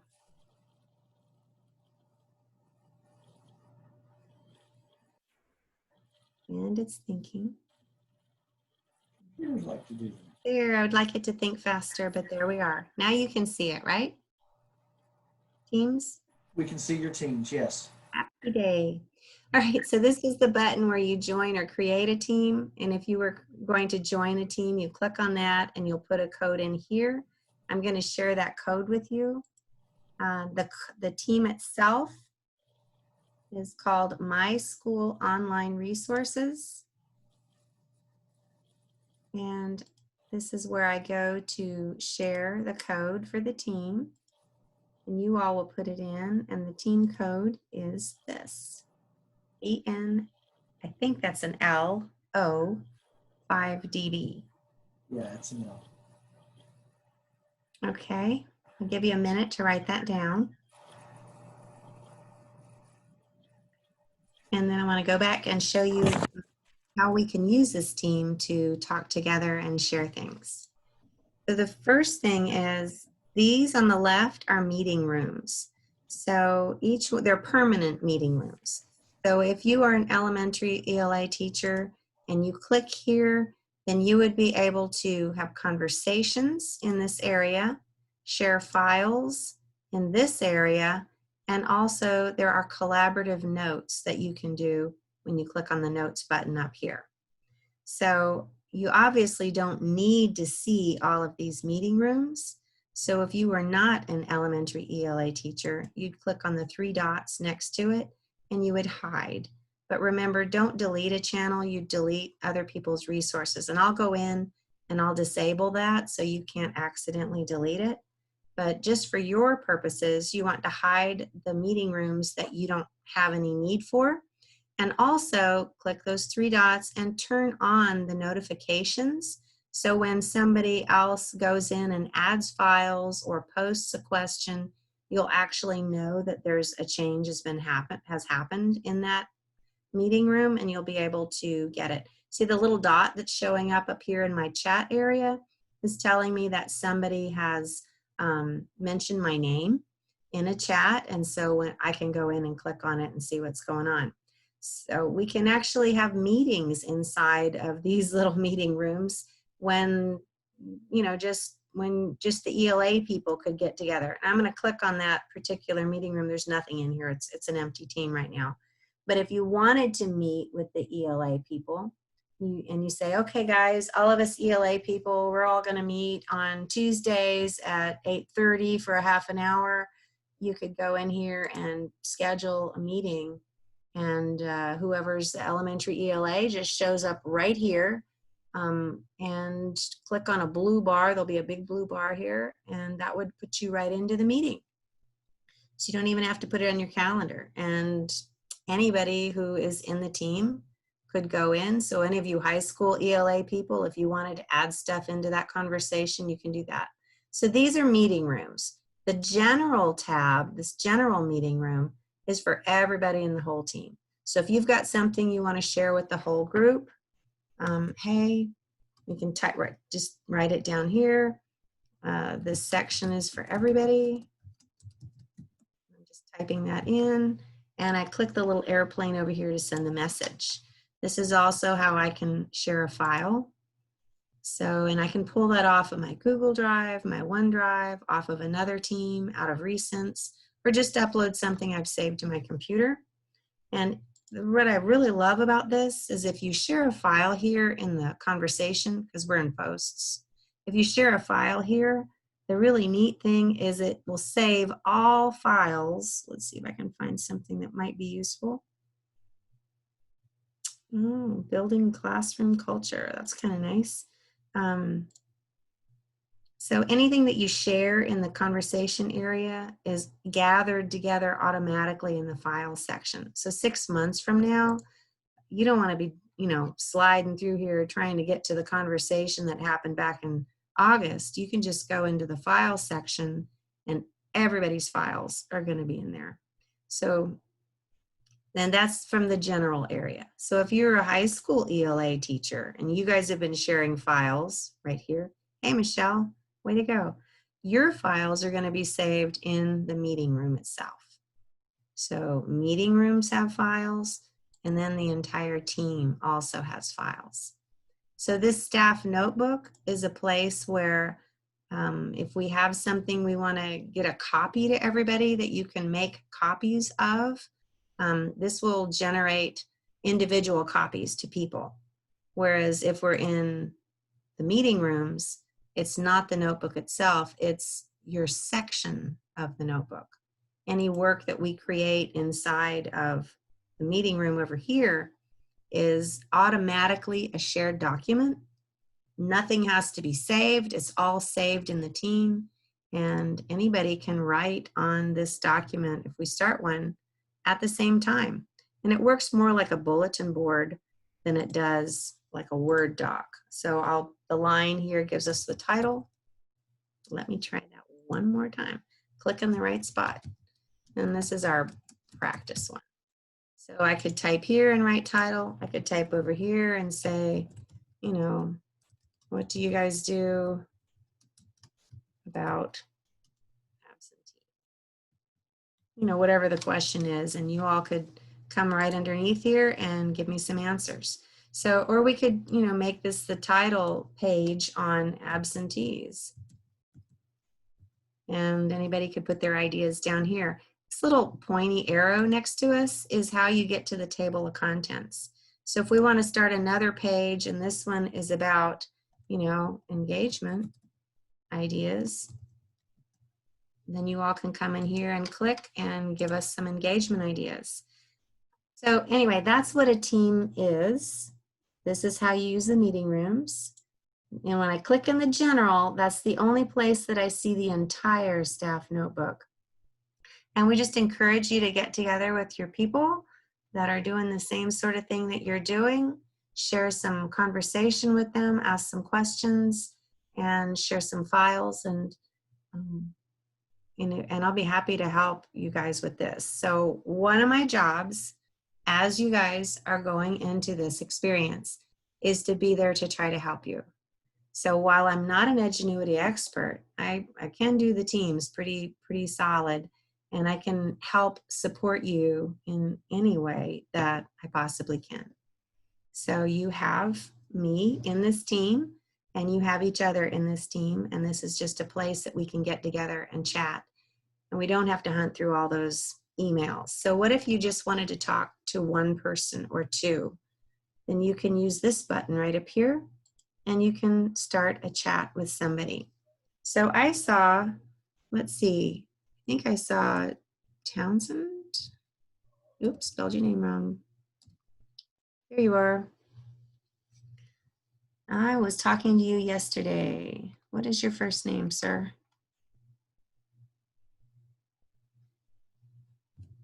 Something. Nope, nobody knows. There you are, Turnbow. Oh man, I really did that badly. Yeah, Sorry. Turnbow, yeah. Hey. Sorry, I remembered Hey, it. no worries. I just unmuted there. I got a question I can ask real quick. Sure. Well, I got you because somebody might have the answer and it could be shared in this format here, but I'm new to Edgenuity. But thinking about my syllabus that I know my principal would like to see, you know, so that the kids are ready to go on Monday, that I need to do on the MEG's online, you know, format or platform. The Edgenuity pacing and grades. I'm not, you know, today was my first day on the Edgenuity, but I've got 6th and 7th grade PE and then 7th and 8th grade PE. I'd like to be able to look at that, those percentages and maybe put that information on my syllabus. I don't know if anybody had online PE in the spring or knows how to get to that quickly, but if somebody might be able to post that in Teams, I could pull it up off of this format. Okay. So what I probably would want to do then, see we're in chat right now, is I'm going to go back to the team and let's post that question down here. So you're doing middle school electives. That might be Yeah, a good for all the middle school elective people to get together. Or we can post that question right here in general. And I'm going to do an @ symbol with your name. Did I spell it wrong? It's so small, it's tough for me to see. It's D-U-G-A-N. Turnbow. Turnbow, yeah. All right. Oh, I know why it's not coming up, because I don't have any of you guys loaded in the team yet. So if you haven't gone in and put in that code yet, you're not actually in it. So I'm just going to say Turnbow needs to know. How about that? More about the pacing guides. And what else? And I guess the grades, grading, for grading, percentages. middle school, PE. Is that right? Yep. Yes, All ma'am. right. Please respond here. Okay, and I hit enter and it brings it in.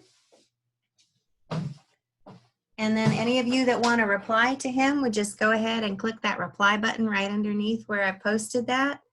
And that information will be there. If you've got sample syllabi you want to share, you could attach it using this little paperclip button here.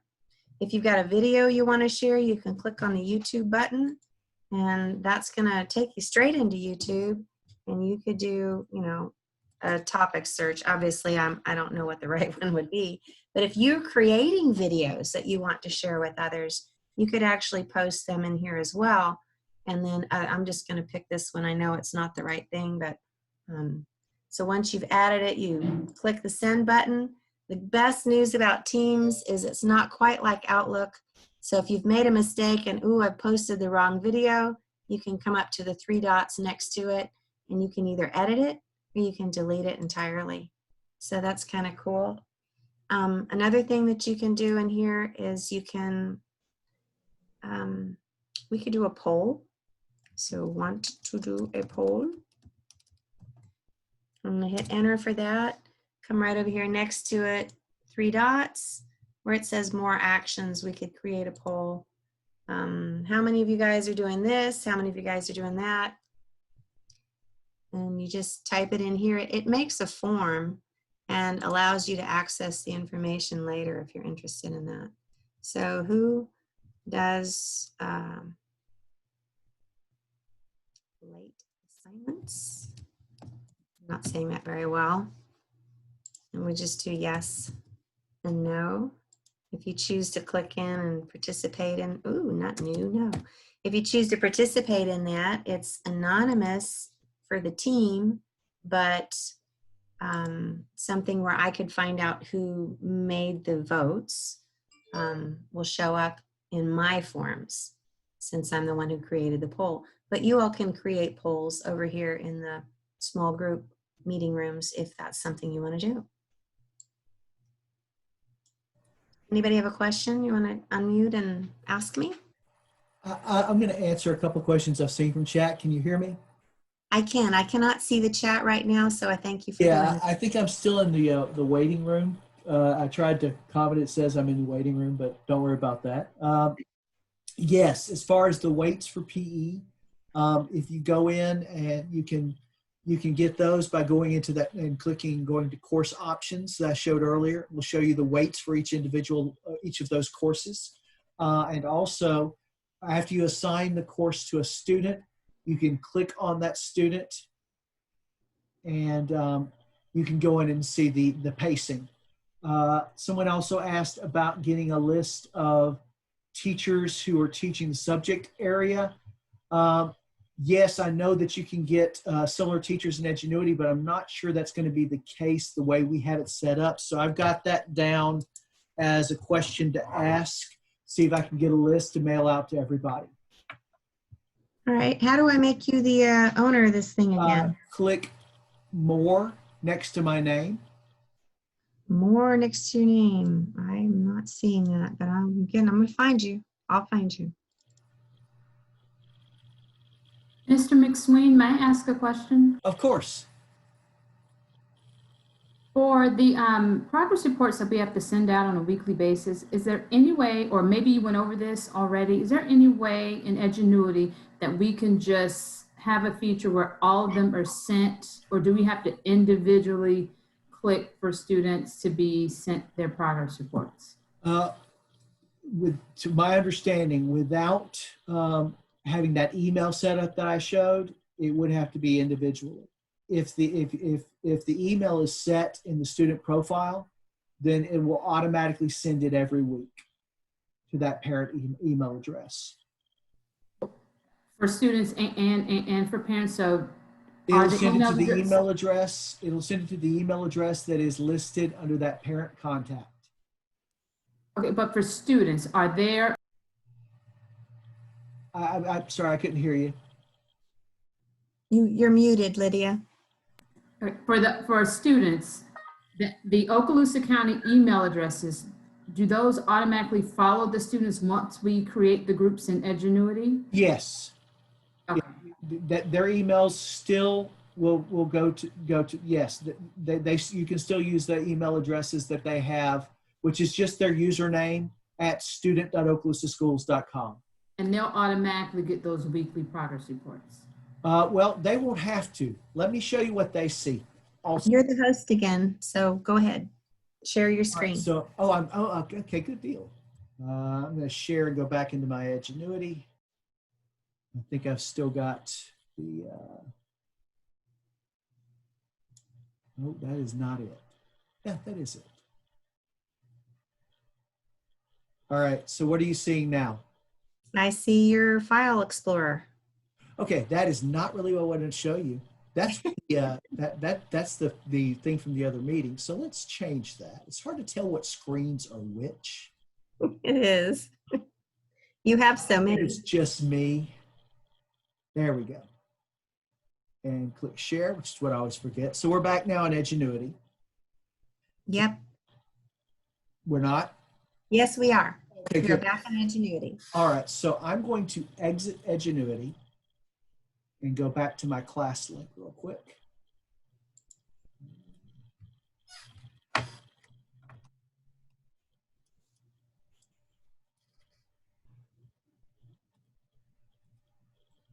And I'm going to go in as a student because they actually can look at their progress every time they log into the computer, every time they log into Edgenuity. So let me go in as a student.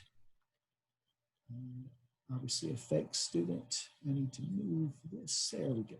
Users.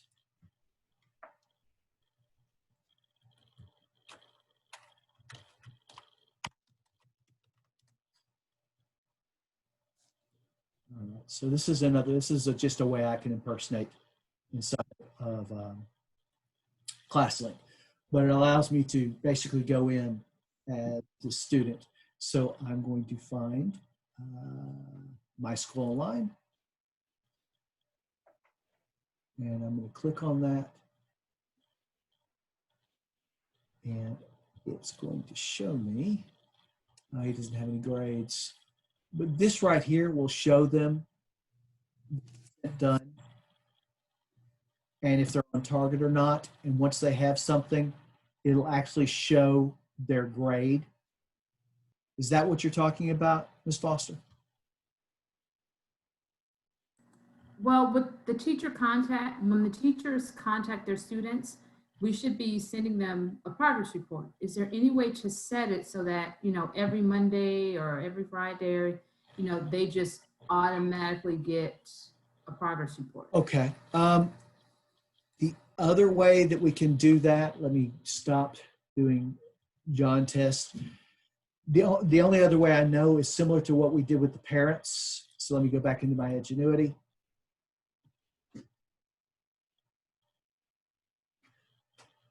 And want to go back to MySchool Online, go to Manage Students. And we'll go back to Haley Student and click on her profile. You can add another profile and you can put the student's first name and last name and the student's email address. They'll still have to verify it, but it will email them the progress report, and you can do it daily, weekly, or monthly. So I could do student Haley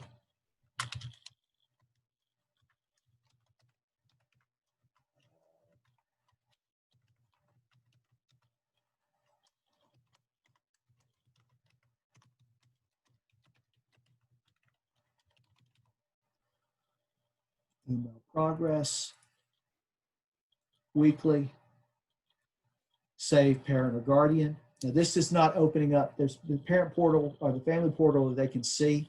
This is just sending her the email progress. And we can add parent addresses, like multiple, we can add multiple email profiles to that Correct. student. It says parent or guardian, but you can put the student there as well. And that will email the student a weekly progress report of all of their assignments. Now, Liz unfortunately had to leave us, so I'm going to try to. Brandon, I have a question real quick. Sure. Can you hear me? Okay, because I had to step out for a second. So we have to go in and add in every single parent's email and the student's email in order to send a weekly progress report. To do it this way, without downloading, like I showed you earlier, and emailing. Unfortunately, those are things that are not part of the upload. So yes, ma'am, they have to be done by hand. So it's not like Okaloosa Online, where those of us who do Okaloosa Online, where we can just get in and send a report, a general it's kind of like a form report. Correct. That goes. To my knowledge, it's not the same, but I'll find out for sure, because I know that that's on the Genius platform, which is a little bit different than this. And there are certain things that we can do that you guys can do that they don't, because you're on what you call the SIS section versus this section, but the LMS section. Okay. I will find out for sure. And trust me, if there's a way, I would love to be able to come back and say, hey, everybody, it's a lot easier.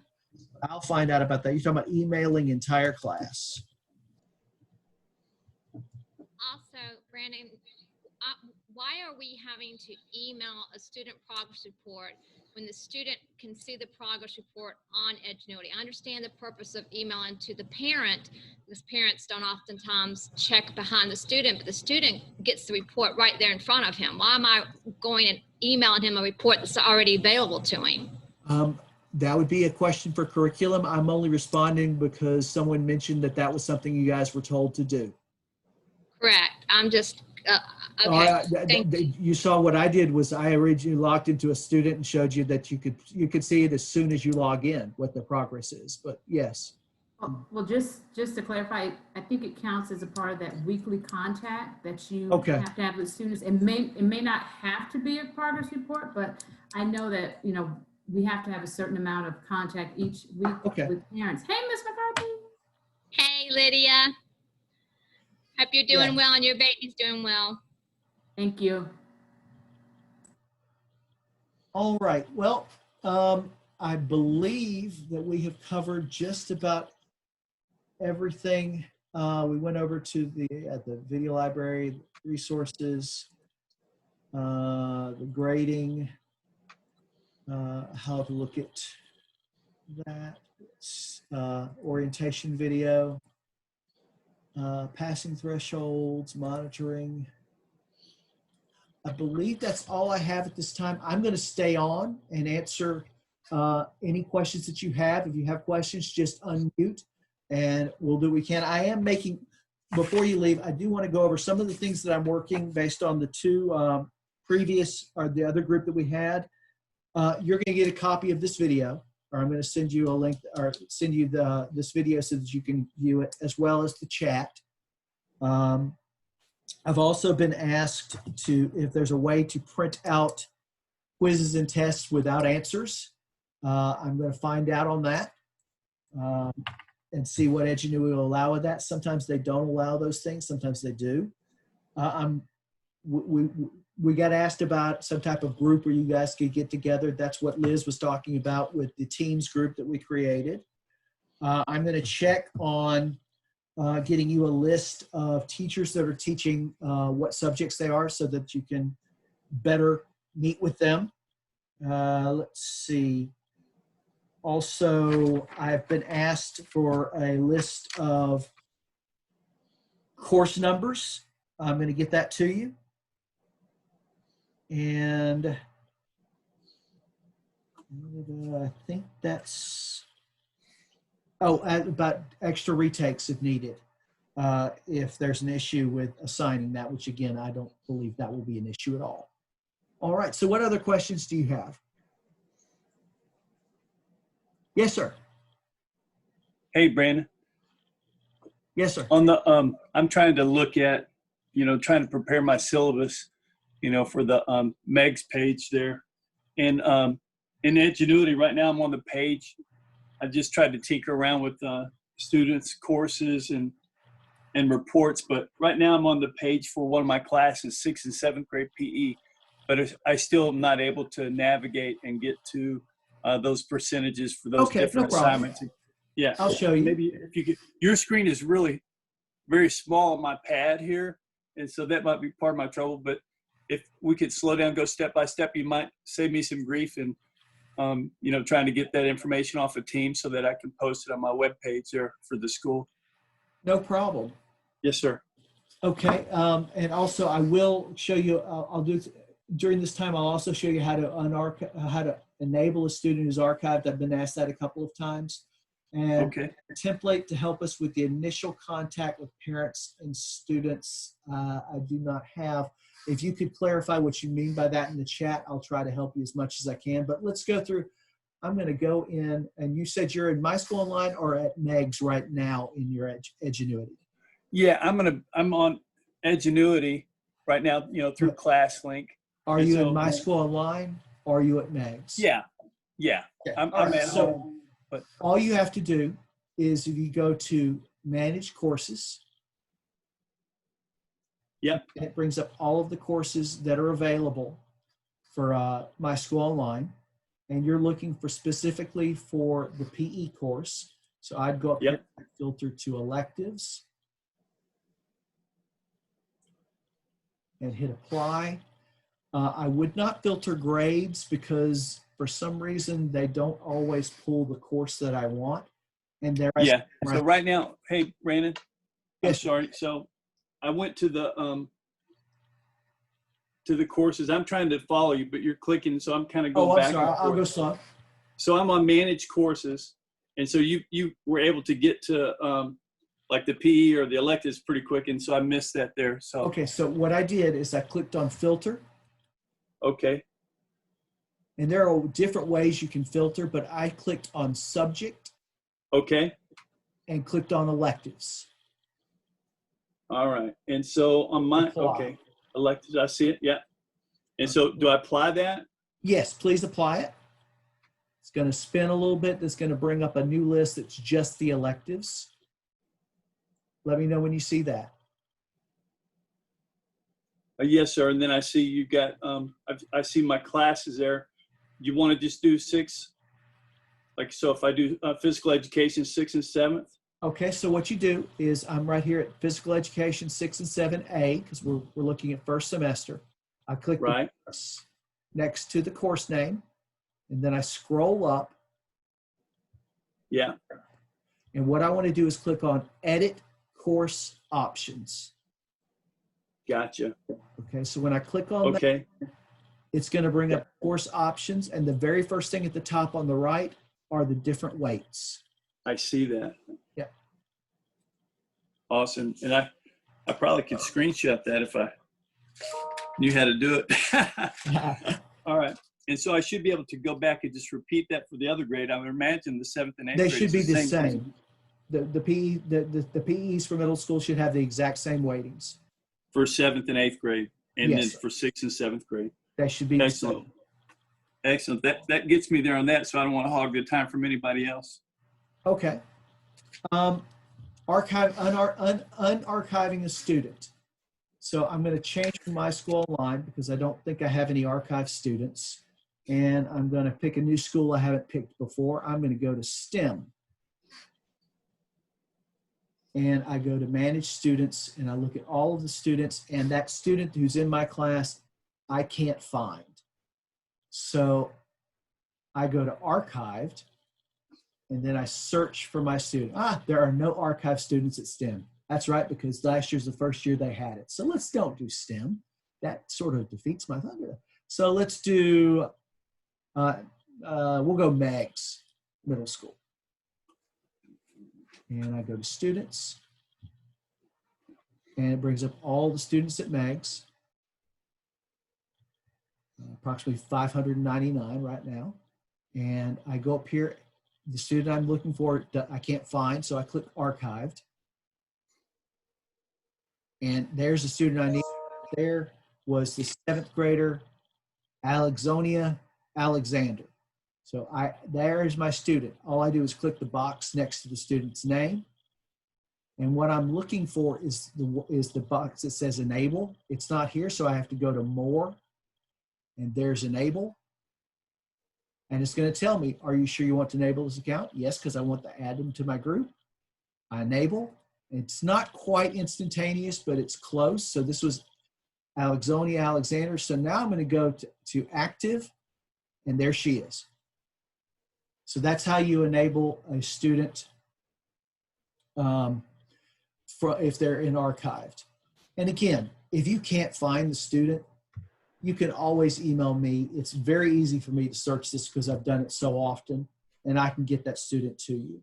But that's just another way that you can do it. Let's see, we've got what will I tell parents when I email them?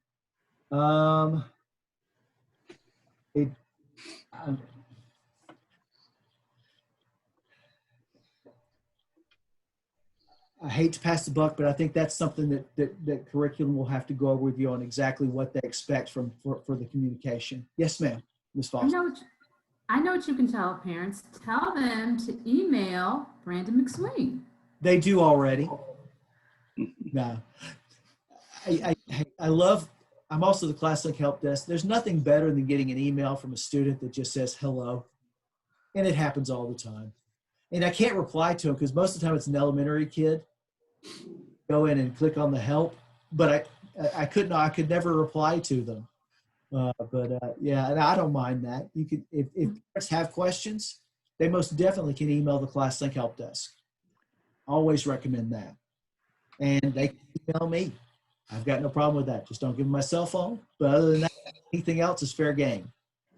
All right, let's see. Brandon, can I ask a question? Of course. So I have two about Edgenuity. The first one, so I'm teaching only MySchool online classes, but every time I log into Edgenuity, it kind of has me default set to my school building still. Is that a setting you guys can change so that I'm default set, or do I have to click and change it every time I sign in? Let me check. Let's go. Let's find out. I think it will not let me, but I might be able to trick it. Okay. What is your email address? It's alexis.petrie, so ALYXIS. Sorry, I'm weird. Petrie. Got you right here. So I want to go here to Update Educator. And right now it shows me Walton Beach and MySchool Online. So just for, I'm going to get rid of Walton Beach very, very briefly. Okay. Refresh your computer or your screen for Edgenuity, and it should now show you in MySchool Online. Okay. Let me. This is automatically MySchool Online now. Okay. So exit out of Edgenuity. Okay, got it. And now I'm going to go back into your account. And I'm wondering, it's just because it's the second school. Gotcha. And you're at Fort Walton Beach? Yes. Okay, I don't want to put you at another school by mistake. So right there, Fort Walton Beach High School, save, close. Now go back into Edgenuity. Let's see if that tricked it. Yep, it says Okay. MySchool Online now. Yeah, awesome. It defaults to the very first one that was chosen. Gotcha. Right. Okay, and then my other question is, I was talking to a parent this morning and they said that their kid can't see Edgenuity on their class link right now. Is that because the kids aren't in Edgenuity, or is that just? Yes. Yeah, the kids are in there, but I have removed the app from their accounts because they don't need it at this particular point. It will be added over the weekend. Okay. That's just one extra thing that I don't think people would try to start early or whatever, but I know that there are, for example, right now teachers doing their credit recovery that are already putting courses in there, and they probably don't want the students to start till the first day of school. So that's why I've done that.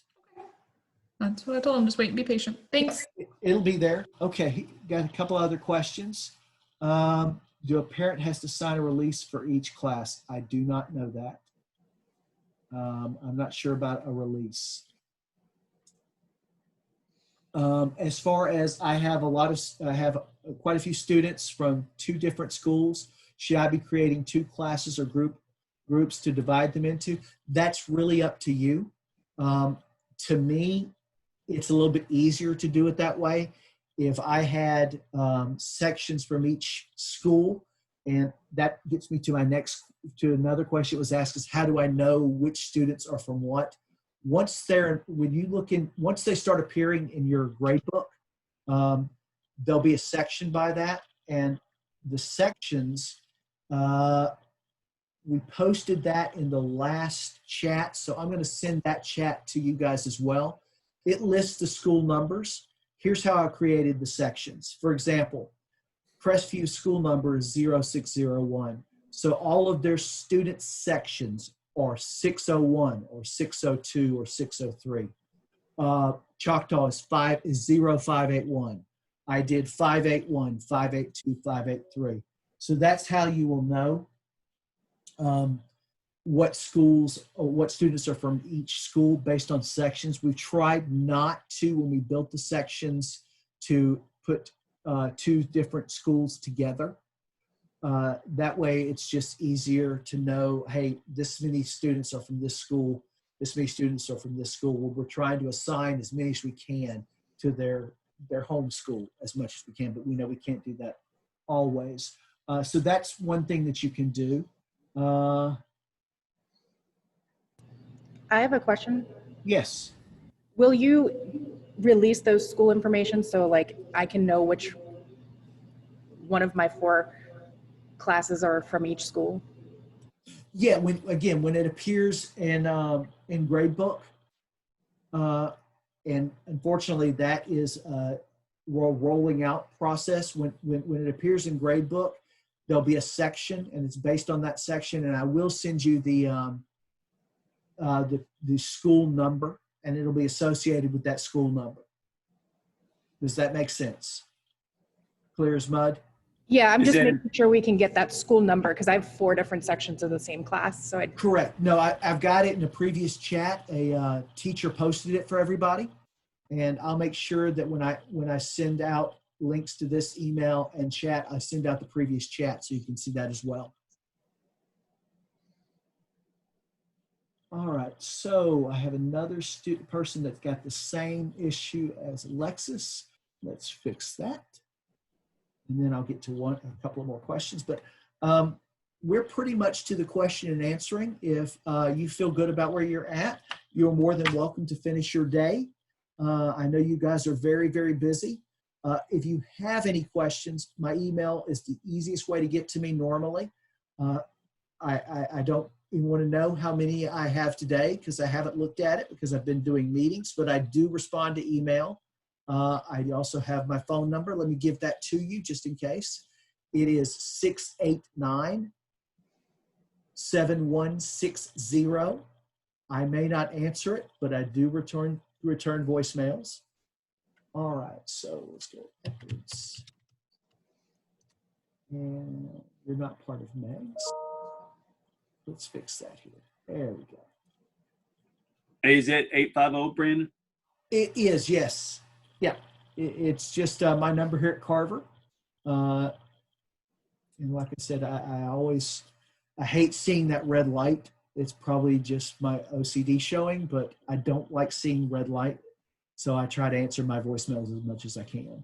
All right, so schools. So you're also at Walton Beach. So I'm going to do the same thing. And I want to hit save. All right, Ms. Edwards, if you could log out of Edgenuity. And just unmute and let me know when you're out.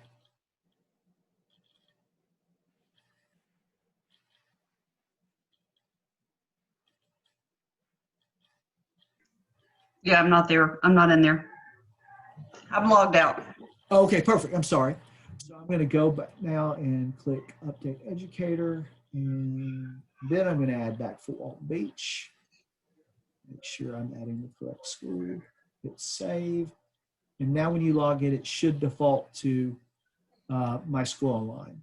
Okay, thank you. You're welcome. Yeah, school codes. Let's see if I can get that out of the chat and just post that here, because I know that would be helpful to everyone.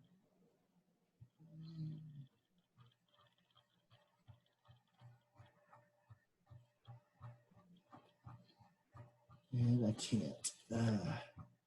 I'll make sure I get a school code list for you, and I'll send that out to everyone's here. He's requiring us in the pacing guide to how to get the list of what should be done. Yes. All right, pacing guides. Again, there are a couple of ways to do it. To me, the easiest way to do it is to go up here, and once you've enrolled a student. So I'm going to go up to. I don't want to go to a school.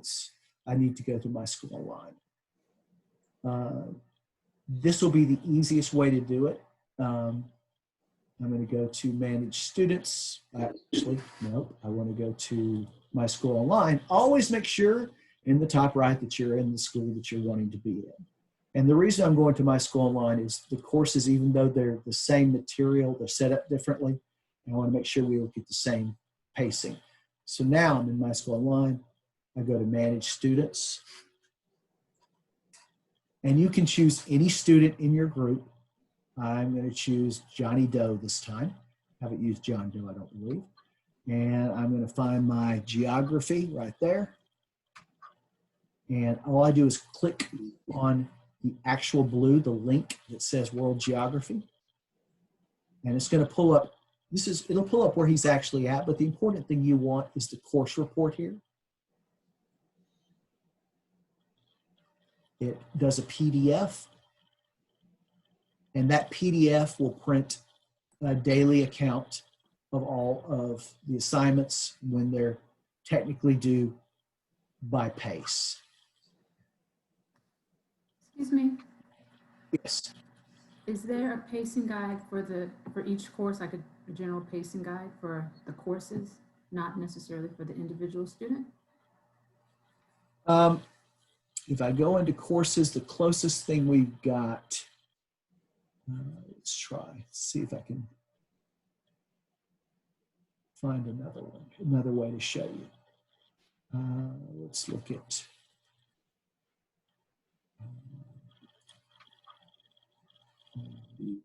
well, we'll do PE. It does not give me, it does give me a scope and sequence. That'll do it. I may not do dates though. Let's try it. I clicked the box next to the course. I've gone up to more and I've done scope and sequence. And I click download and it's going to be another PDF file. But I don't know if it'll show me dates, and it doesn't. All right. One of the reasons I know that I've asked about the pacing is in the original requirements, we were supposed to have with our syllabus a suggested standardized pacing. And I believe if my syllabus is due tomorrow. So we were just kind of trying to figure out what to tell students and what to put in there for that. Okay, now students can see it as soon as they're enrolled in the course. When students see it, they actually see the dates. And I think we showed that earlier. For example, John Doe, when I impersonated him, it showed, or I impersonated John.test. I'll do that again. Let's go back to, we'll actually do here. Would I impersonate the student? What they see, and again, did I show impersonating earlier? Okay. Yeah, you did earlier. All right, good deal. I go to more, I go to account security, and I click impersonate. Yes, I want to impersonate, and it's right here. And if I find that world geography and I click on the tile, even though it's not open, it gives me the dates there, even though they're grayed out, when things are due. It can also print out that course report that we just did, and it brings it up as a PDF file the same way. Now, is that something that all students will see? They'll all have the same due dates and courses and activities? Right now, because the courses are set, let me end my impersonation. Because the courses are set this way, for example, let's go back and look at that geography that I'm teaching here. I'm going to just get out of electives. Though I think some people think world geography is an elective. I love geography. And I go here, and high school, world geography A, and I go to that edit course options. It's set for every single student unless you modify it to start. Let's fix that. And I can go and make sure that all of these are the same. It's set for all students to run between August 31st and January 22nd. In fact, because people can make mistakes, let's just fix it for everybody right now. I want just, actually, I want all of them because we're not worried about second semester courses right now. Select all 212. It allows me to do some things. And one of the things that it does allow me to do in mass is this. I want to change the start date to August 31st. And I want to change the target date to January 22nd. And I'll worry about the second semester stuff.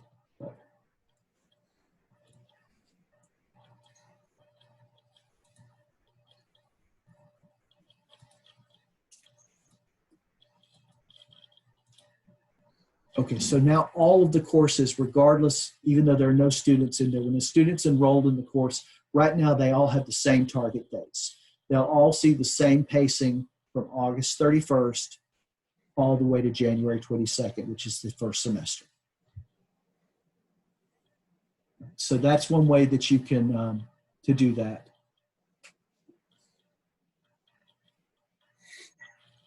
It appears that whatever school you're in when you log out of Edgenuity is the one it will be in when you log in next time. So I didn't vote it. Darn. How do I see students from other schools on Edgenuity? Again, for MySchool Online, all of those students will be in MySchool Online. They're just working on the upload. So regardless if they're from Baker, Meigs, Pryor, Crestview, Niceville, they're all going to show up in MySchool Online if they're a MySchool Online student. I've already created my groups. I'm trying to select my students for the groups. Yeah, students right now are not available.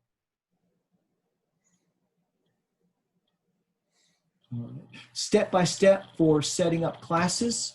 I did have it on video, but if you go over here to the Help Center,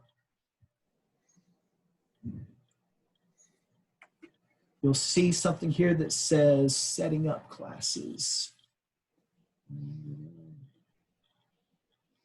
Creating class. Not wrong one. I want the group. Yeah, that's not what I want. I want the group.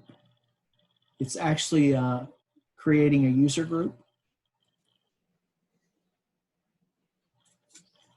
where you manage students. You create the group right there.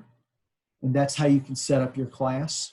And you add those students to the group. But there are multiple little shortcuts here. But I'm sharing the video with you, and we did go over that step by step. So we can got that. Right, let's see. When I try to add a student that is available to add, please don't add students. Students will be there as soon as they are in the upload. Adding students has the potential to create duplicate accounts. I know I wish they were there right now, but unfortunately, they're not. Let's see. I'm full-time time, IR 9 through 12. I only see IR 7 through 11 for IR in the courses. It's probably just how the courses are labeled by Edgenuity. Let's see. Yes. These don't look at the grades unless you're talking about students. This says 11th grade, but it is the intensive reading class we use for 9th through 12th. Just like the middle school, even though it says 7th grade, is the one we would use for 6th, 7th, and 8th. All right. Let's see. So in lieu of pacing, could you just tell the student where to look for it? That's a question I would ask curriculum. They're the ones that are asking you, telling you for best practices what materials or what reports to give to the parents of the students. Imaginary students are possible to be created. I try not to do that because imaginary students, for the most part, unless I link them to an actual person or student, you have to log in differently. If you're really wanting one, just email me and I can create one for you and give you the website that you have to go to. Google Voice question, I really will try, but I can answer this one. Google Voice cannot be created with your district email, unfortunately. And to me, that is an issue, but I'm just going to tell you the way it is. It won't be able to be created with a district email address. That's why they recommend you use your own email address.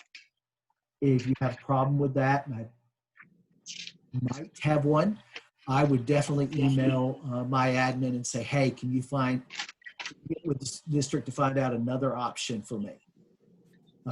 If that's an issue. Now, I still think it's safe, but I know that I would personally rather create it with my district account, but our contract with Google does not cover it in that way. So that's why it's given you can't create it. Brandon. Yes. Right above the question about Google Voice, this is Trish Sodden. I posted, and it starts off, thank you, Mike, but I was just copy and pasting, so it included that. But it's actually step-by-step directions that a teacher colleague with us at Choctaw gave us on how you can get the pacing guide for each subject. Oh, it's much better. Okay, so let's go over that. Here we go. After adding your courses, like Michael showed us, hover over your name. Okay, so adding the courses as into your group. Trish? I'm sorry, I had to unmute again. It's not adding courses, it's how to see the pacing guide for each course in a real quick way. Okay, so click on the course name for the pacing guide you want to view. I'm reading what you've said here, so hover. Oh, okay, let me get back to it. My chat has moved and I have to look. Yeah, I just want to make sure that I show them exactly what's right here. Okay. It Okay, it says says first hover over your name, click on the course name for the pacing guide you want to view.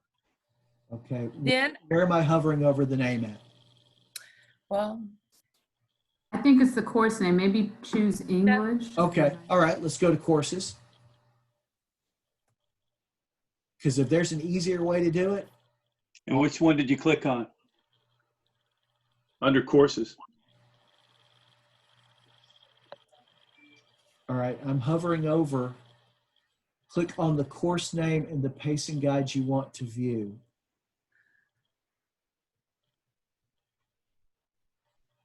I haven't done it, but that's the Okay. instructions that he sent our group an email. And I just copied and pasted it. All right. Well, that's after Trish. It's after it you've out. added the course to your My group? Yep, your group. Okay, so let's do that. It's not your group, it's your profile. Yeah. So you can add it to yourself and then you can say view as me. That's correct. Okay, so add it to yourself. Select my account. Select my account. That's it. All right, yeah, because right here, I added geometry. Right. What I can do is just click on the geometry here. And there it is. And it does the course report. All right. So that you do that. That's similar to what we were doing with the student, but this way you can do it to yourself. So let me go back and I'm going to show you that one more time. So what we've done is on the home page for Edgenuity. Now I'm not seeing it. I click on me. I go to manage student and then on the top left it says be me. It says see you. When you go to manage student, at the top left it said go in as me. Manage student says select my account. Okay, so that's what it is. So go to manage students, select my account, and I'm not clicking on anybody, so it's going to be me. Yes, you click on is. yourself. Okay, so you can add the course that you want. So let's go back to that PE. I want to add elective. I'm going to search. It's going to be down here to notes. There it is right there. We're going to do the 7 and 8 this time. So I'm going to click on that. I'm going to add the selected course. Yes, I want to add. And here, it seems like going back to courses would give you a list of courses, but if you click back to courses, it actually takes you back to the courses that you have. So now I've got the PE here. I've assigned it to me. I click on it. I click on course report. That way you don't have to wait on students. So you can add it to yourself right now as the full pacing guide all the way to, I want to make sure that it actually changed the date for all of those courses, all the way to January to just January 22nd. Thank you guys. That was I learned quite a bit there. Hey, Brandon, so I'm on that, I've got my course selected. That's where I'm at there. On my 7th and 8th grade, it's A. I have another course that's B, so I've got it selected. And B is second semester. B is second semester. So all my students this semester, it looks like 7 and 8. And Paul's earlier, I saw 6 and 7, but that's another question. If I was going to get to the pacing here, how do I get to that? The course that you have, the first one is called is PE 6-7, and the second one is PE 7-8. So you may have some 6th graders and 7th graders mixed, just like you may have 7th and 8th graders mixed in the second one. Yeah, maybe earlier, maybe we just added this one course here. What I was showing on the courses, there were just 2 of those selections there. One was 7 and 8A, and the other one was 7 and 8B. Are you seeing that there's other? Yes, I'll show you. So I'm in MySchool Online. Again, I want to filter. I want to do electives. I'm going to hit apply.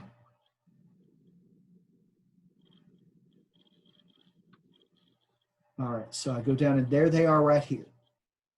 If you see on my screen, there's it's just so small on the. Yeah, there's 6-7A, 6-7B, 7-8A, and 7. Gotcha. Yeah, and you're only concerned right now with the A's, but you have both of your courses there.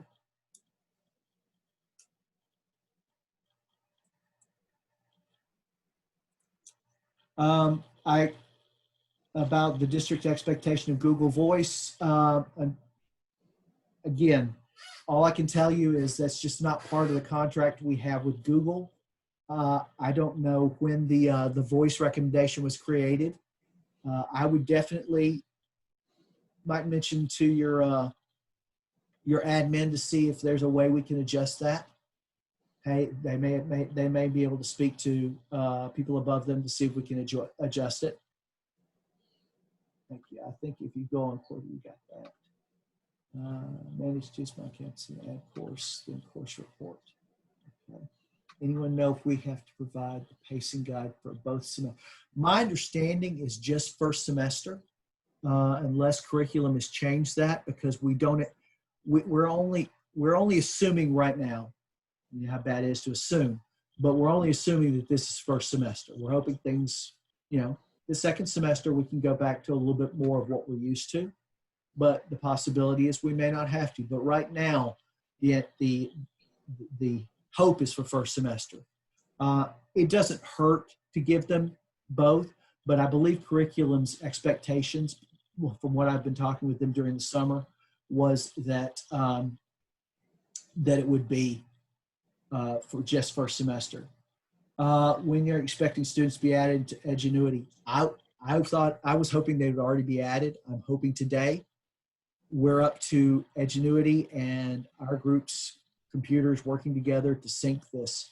I know, like I mentioned earlier, Ms. Ross was speaking with them this morning, just trying to get it done. I wish I could tell you exactly when it would be, but I don't have the answer to that. All right, that is all I have at this point. It's almost 3 o'clock.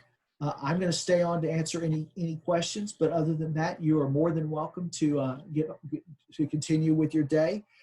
You have my email address, my phone number, and I will. It may be tomorrow morning, but I'm going to try to get this out to you today. It just depends on what I have waiting on me as soon as this is done. But before I'm going to try to get it today. Before today is done, I'm going to get it today. I'm going to at least get you the meetings, a link to the recording that we're doing, also the chats, and try to get you a list of school numbers and any other things else that I was going to provide you. I'll try to get that to you today. All right, but I'm here to answer questions, but if you're done, you're more than welcome to leave. Brandon? Yes. Thank you, Brandon. So right now, when I go on the Edgenuity or my school online, it's showing the classes that I had in the springtime. So do I have to archive those? No, they should have already been archived. Let me see what's, Yeah, let me see what that's you're all, looking for. that's 'Cause I all I'm. archive all those automatically. But Yeah, because that's what I'm seeing. And then also on the grade book, will the classes that, or the students that I'm going to get, they will appear on grade book, and then I will use that list so that I can then go and correct add students? Okay. Correct. But right now, they're still not showing on grade book. Right? They may or may not be showing in your grade books. Some, it depends on where they're at on the upload for you can tell if you go into gradebook and you've got a drop down menu where it says your home school and lists MySchool Online. Okay. Will be there, but a lot of people did not have them yet. I know that they're working to get that done as soon as possible. But, okay. But they're still not showing in Edgenuity yet, but it's nice to know that they will be in gradebook. But I want to check and see what we've got here on as far as what you're seeing. And this may boot you off briefly from Edgenuity. I'm going to log out myself, but I'm going to impersonate you and see what you're seeing. Thank you. No problem. What is your username, the first part of your email address? Applegate R.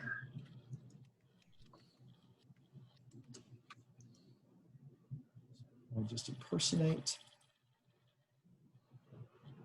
Like I said, this probably will briefly boot you off because they don't normally allow multiple logins at the same time. But there's your papers.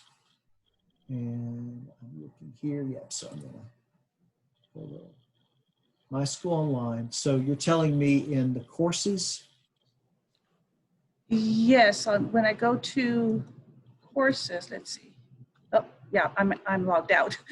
Yeah, I was just like I said, I was just checking a little while ago, and I'm still seeing my classes from the last 9 weeks. Oh, your group, I bet. My groups, yes. And the students. Until you can delete the groups. You can just remove them. Just remove them. Okay. Yeah, because all of the courses have been archived. That won't delete any of the student material, but you can just remove the groups or rename them, whichever way you want to do it.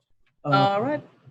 That way, start fresh. But yes, you just have to remove those. So I'm going to log out of you now so that you have access to get back in there. All right. Thank you, sir. Welcome.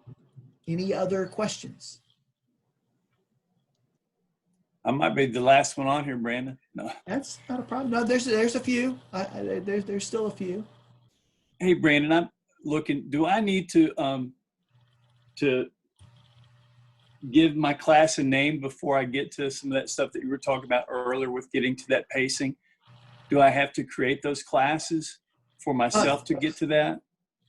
You do. You don't have to do the pacing because again, if you go to manage students, right, and select my account at the very top, right, and click on that pulls up you.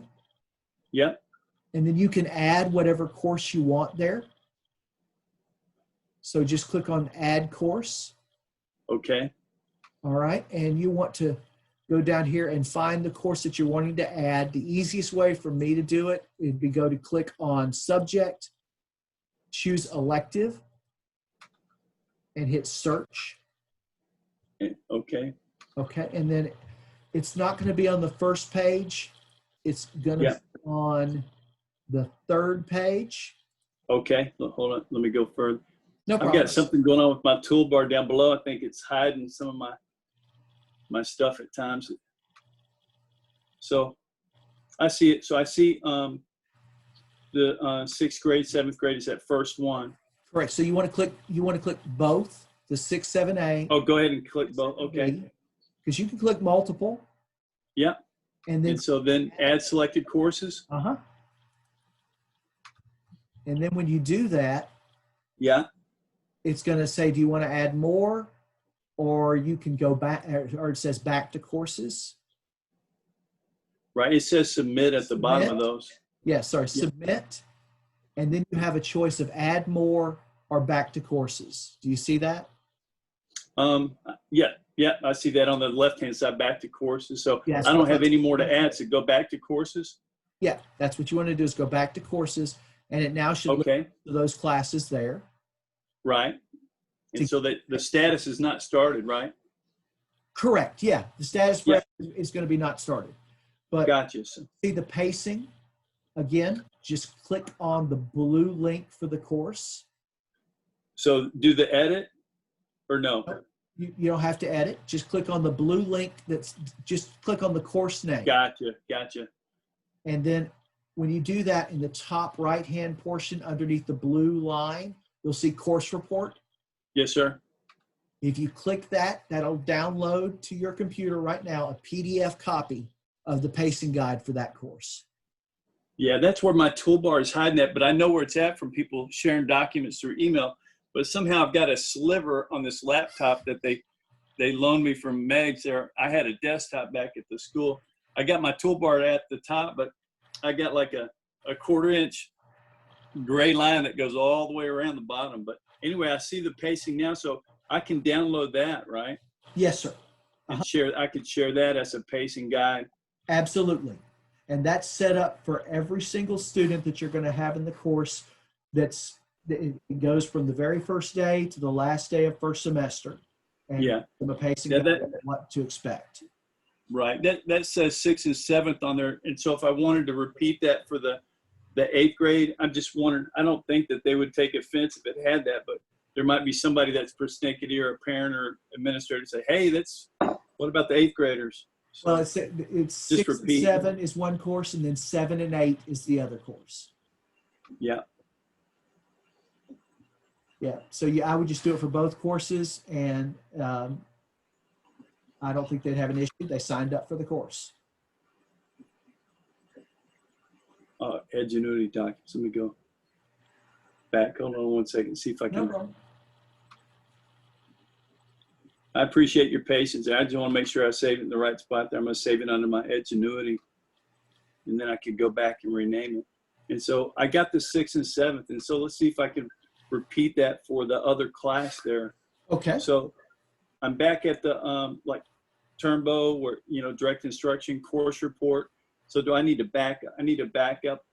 Can I just do the back arrow to get back to where I was before? You can, but I would just so make sure that you know exactly where to do it. I'd click the star next to Edgenuity and go back to the home page. Okay. Next to the word Edgenuity, you got the multicolored star. Just click on that. Gotcha. Okay. So then I'm back at the dashboard. Correct. And then go to students and manage students. Okay. So I don't have to open up students. It's in the toolbar that's down below. Welcome to Edgenuity, right? I could do that.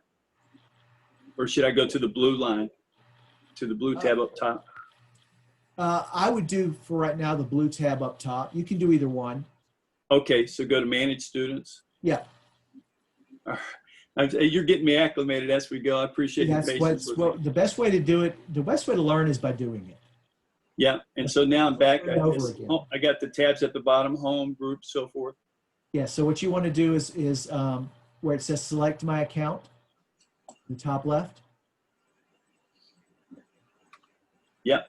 Okay, so you want to click and now I'm going to do the 8th grade. Yep. So just I got to go. The name of the course. Yep. And then once I do that, so I've got that selected. Uh-huh. So, so what do I need to do then? The name of the course. It's a there you go. I remember you showing me. Okay. Yeah. It's highlighted. So like a link there. So yeah. And then, so then I'm at direct instruction course report. Correct. That's what you want right there. And that'll download that PDF course guide or pacing guide for you. And it's hidden by that little toolbar sliver. I got to get something worked out with IT to get that corrected. So now I've got the 7th and 8th grade, like you were saying. And so now I'm going to go back. And so now I have the pacing for the 7th and 8th graders. Yes, sir. So that's awesome. All right. Anybody got any other questions? I do. I think you said this already, but I don't think I understood. No problem. For when we're in pause, like for example, I have 6 sections or 6 tabs. Some of the students in one tab, I'd have like 7 students, and then another Yes. tab 30. How are they sectioned? Why are they sectioned like that? Okay, they're sectioned based on the school that they're coming from. Okay.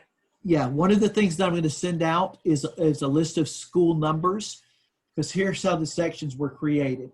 We use 3-digit numbers for the sections. So for example, Baker School is school 0041. So every kid that came from Baker is in a section that begins with 04. So it'll either be 041 or 042, depending on how many people are teaching that course. Crestview is 0601, so it would be 601, 602, 603. It's based on the school number, and I'm going to send that list of numbers to you. Okay, because I noticed like for, let's say, 2 of the tabs have the same code, but there's only like 8 kids in one tab and like 7 in the other tab. Okay, have the same code. Strange. Do you mind if I go into your pause? Oh, no, I don't mind. Okay, I'm going to impersonate, because I can go into pause. I can't go into Google stuff.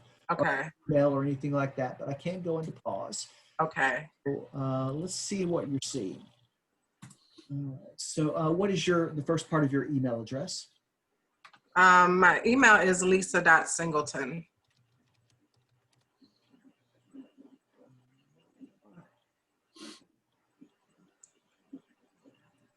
I'm going to go into mine.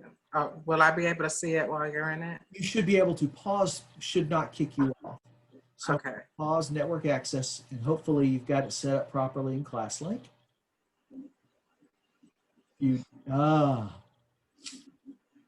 Okay. Here's what I want you to do. Okay. In pause, sorry, in ClassLink, you got the pause network icon. Right click on that for me and click update password.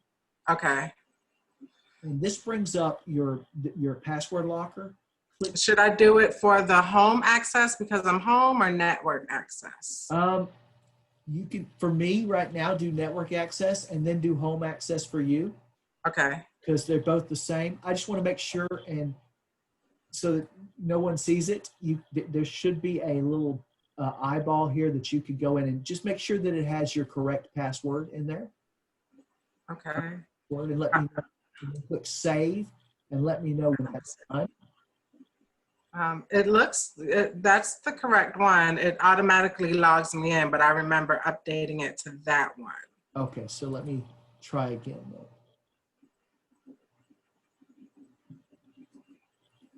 It is not letting me log in. Okay. Let me try, let me update it to what I think it might be now. Okay. Because what I don't want is to hit this so many times that you get disabled.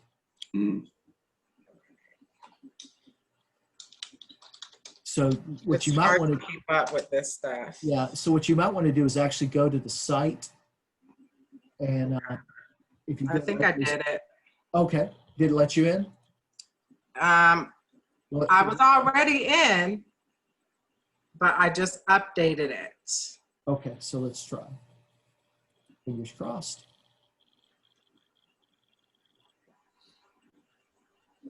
Yes, perfect. Okay.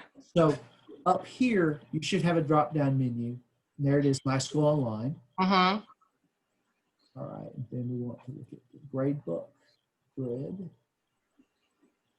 And list all, so you've got biology. Are they going to show the section? They don't show the section. Oh, 202020. Are you on gradebook grid? I am. I'm just following along because I didn't see the codes in my pause as well. All right. It's not showing the section. When I click on the individual student, then I see a section, you know, in their tab, and right there. Enrollment school 0211 next to Okay, the so grade. Laurel Hill. Okay. So that's what it is. It's the, let me go back. These 2 zeros are 2 01s and 2 02s. I don't know why you have two different sections if they're both the same. The same school. That's why I was wondering. This one is 0041, and I think I have 2 tabs with 0041. Okay, and that's Baker.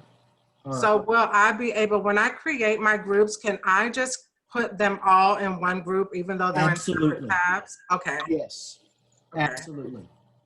Yeah, whatever way is easiest for you to keep up with them is how I recommend it. Well, being that I have you on there, could you just tell me what the I think it was 0211, what school that was? 0211 is Niceville. Niceville. And then I think I have all the way to the far right tab, like 05 something or another. Let's see, I'll click on one of them here. It's probably Choctaw. I'm trying to see where you see that at. Right, where it says in that big gray box in the student information, you go down to the next one, enrollment, and it says Yeah, school. 0581 is Choctaw. Okay. Let's go to. I think I'm missing one, Laurel Hill or something. Laurel Hill is 0201. Okay, yeah, I saw that one. So that's Niceville right there, 0211. Okay. And that's the second from over. Then this one right here is Laurel Hill. Okay. Laurel Hill. And then fourth one over from the right. I think this may be the same one I just clicked on. Nope, that's Baker, 0041. Okay. And then you're again going from the right. The biology one there is quite a few. That's Niceville. Niceville 0211. Okay, I have that one. And then the next one, which is the second one from the left, actually, I think this is Laurel Hill. Yep, I recognize the name. 0201. And the first one, I think, is probably going to be Baker, but let's check. It is. Okay, Baker. Baker. So it goes. Okay. So I have 5 schools. Yeah, Baker, Laurel Hill, Niceville, and Choctaw are Okay. the 4 schools that you have. Yeah. Okay, awesome. All right, thank you so much. Hey, no problem. Any other questions? Well, if not, it is 3 o'clock and I am going to end the meeting, but you guys can definitely continue to email me any questions that you have. Y'all have a great day. Thank you very much, Brandon. You're welcome, guys.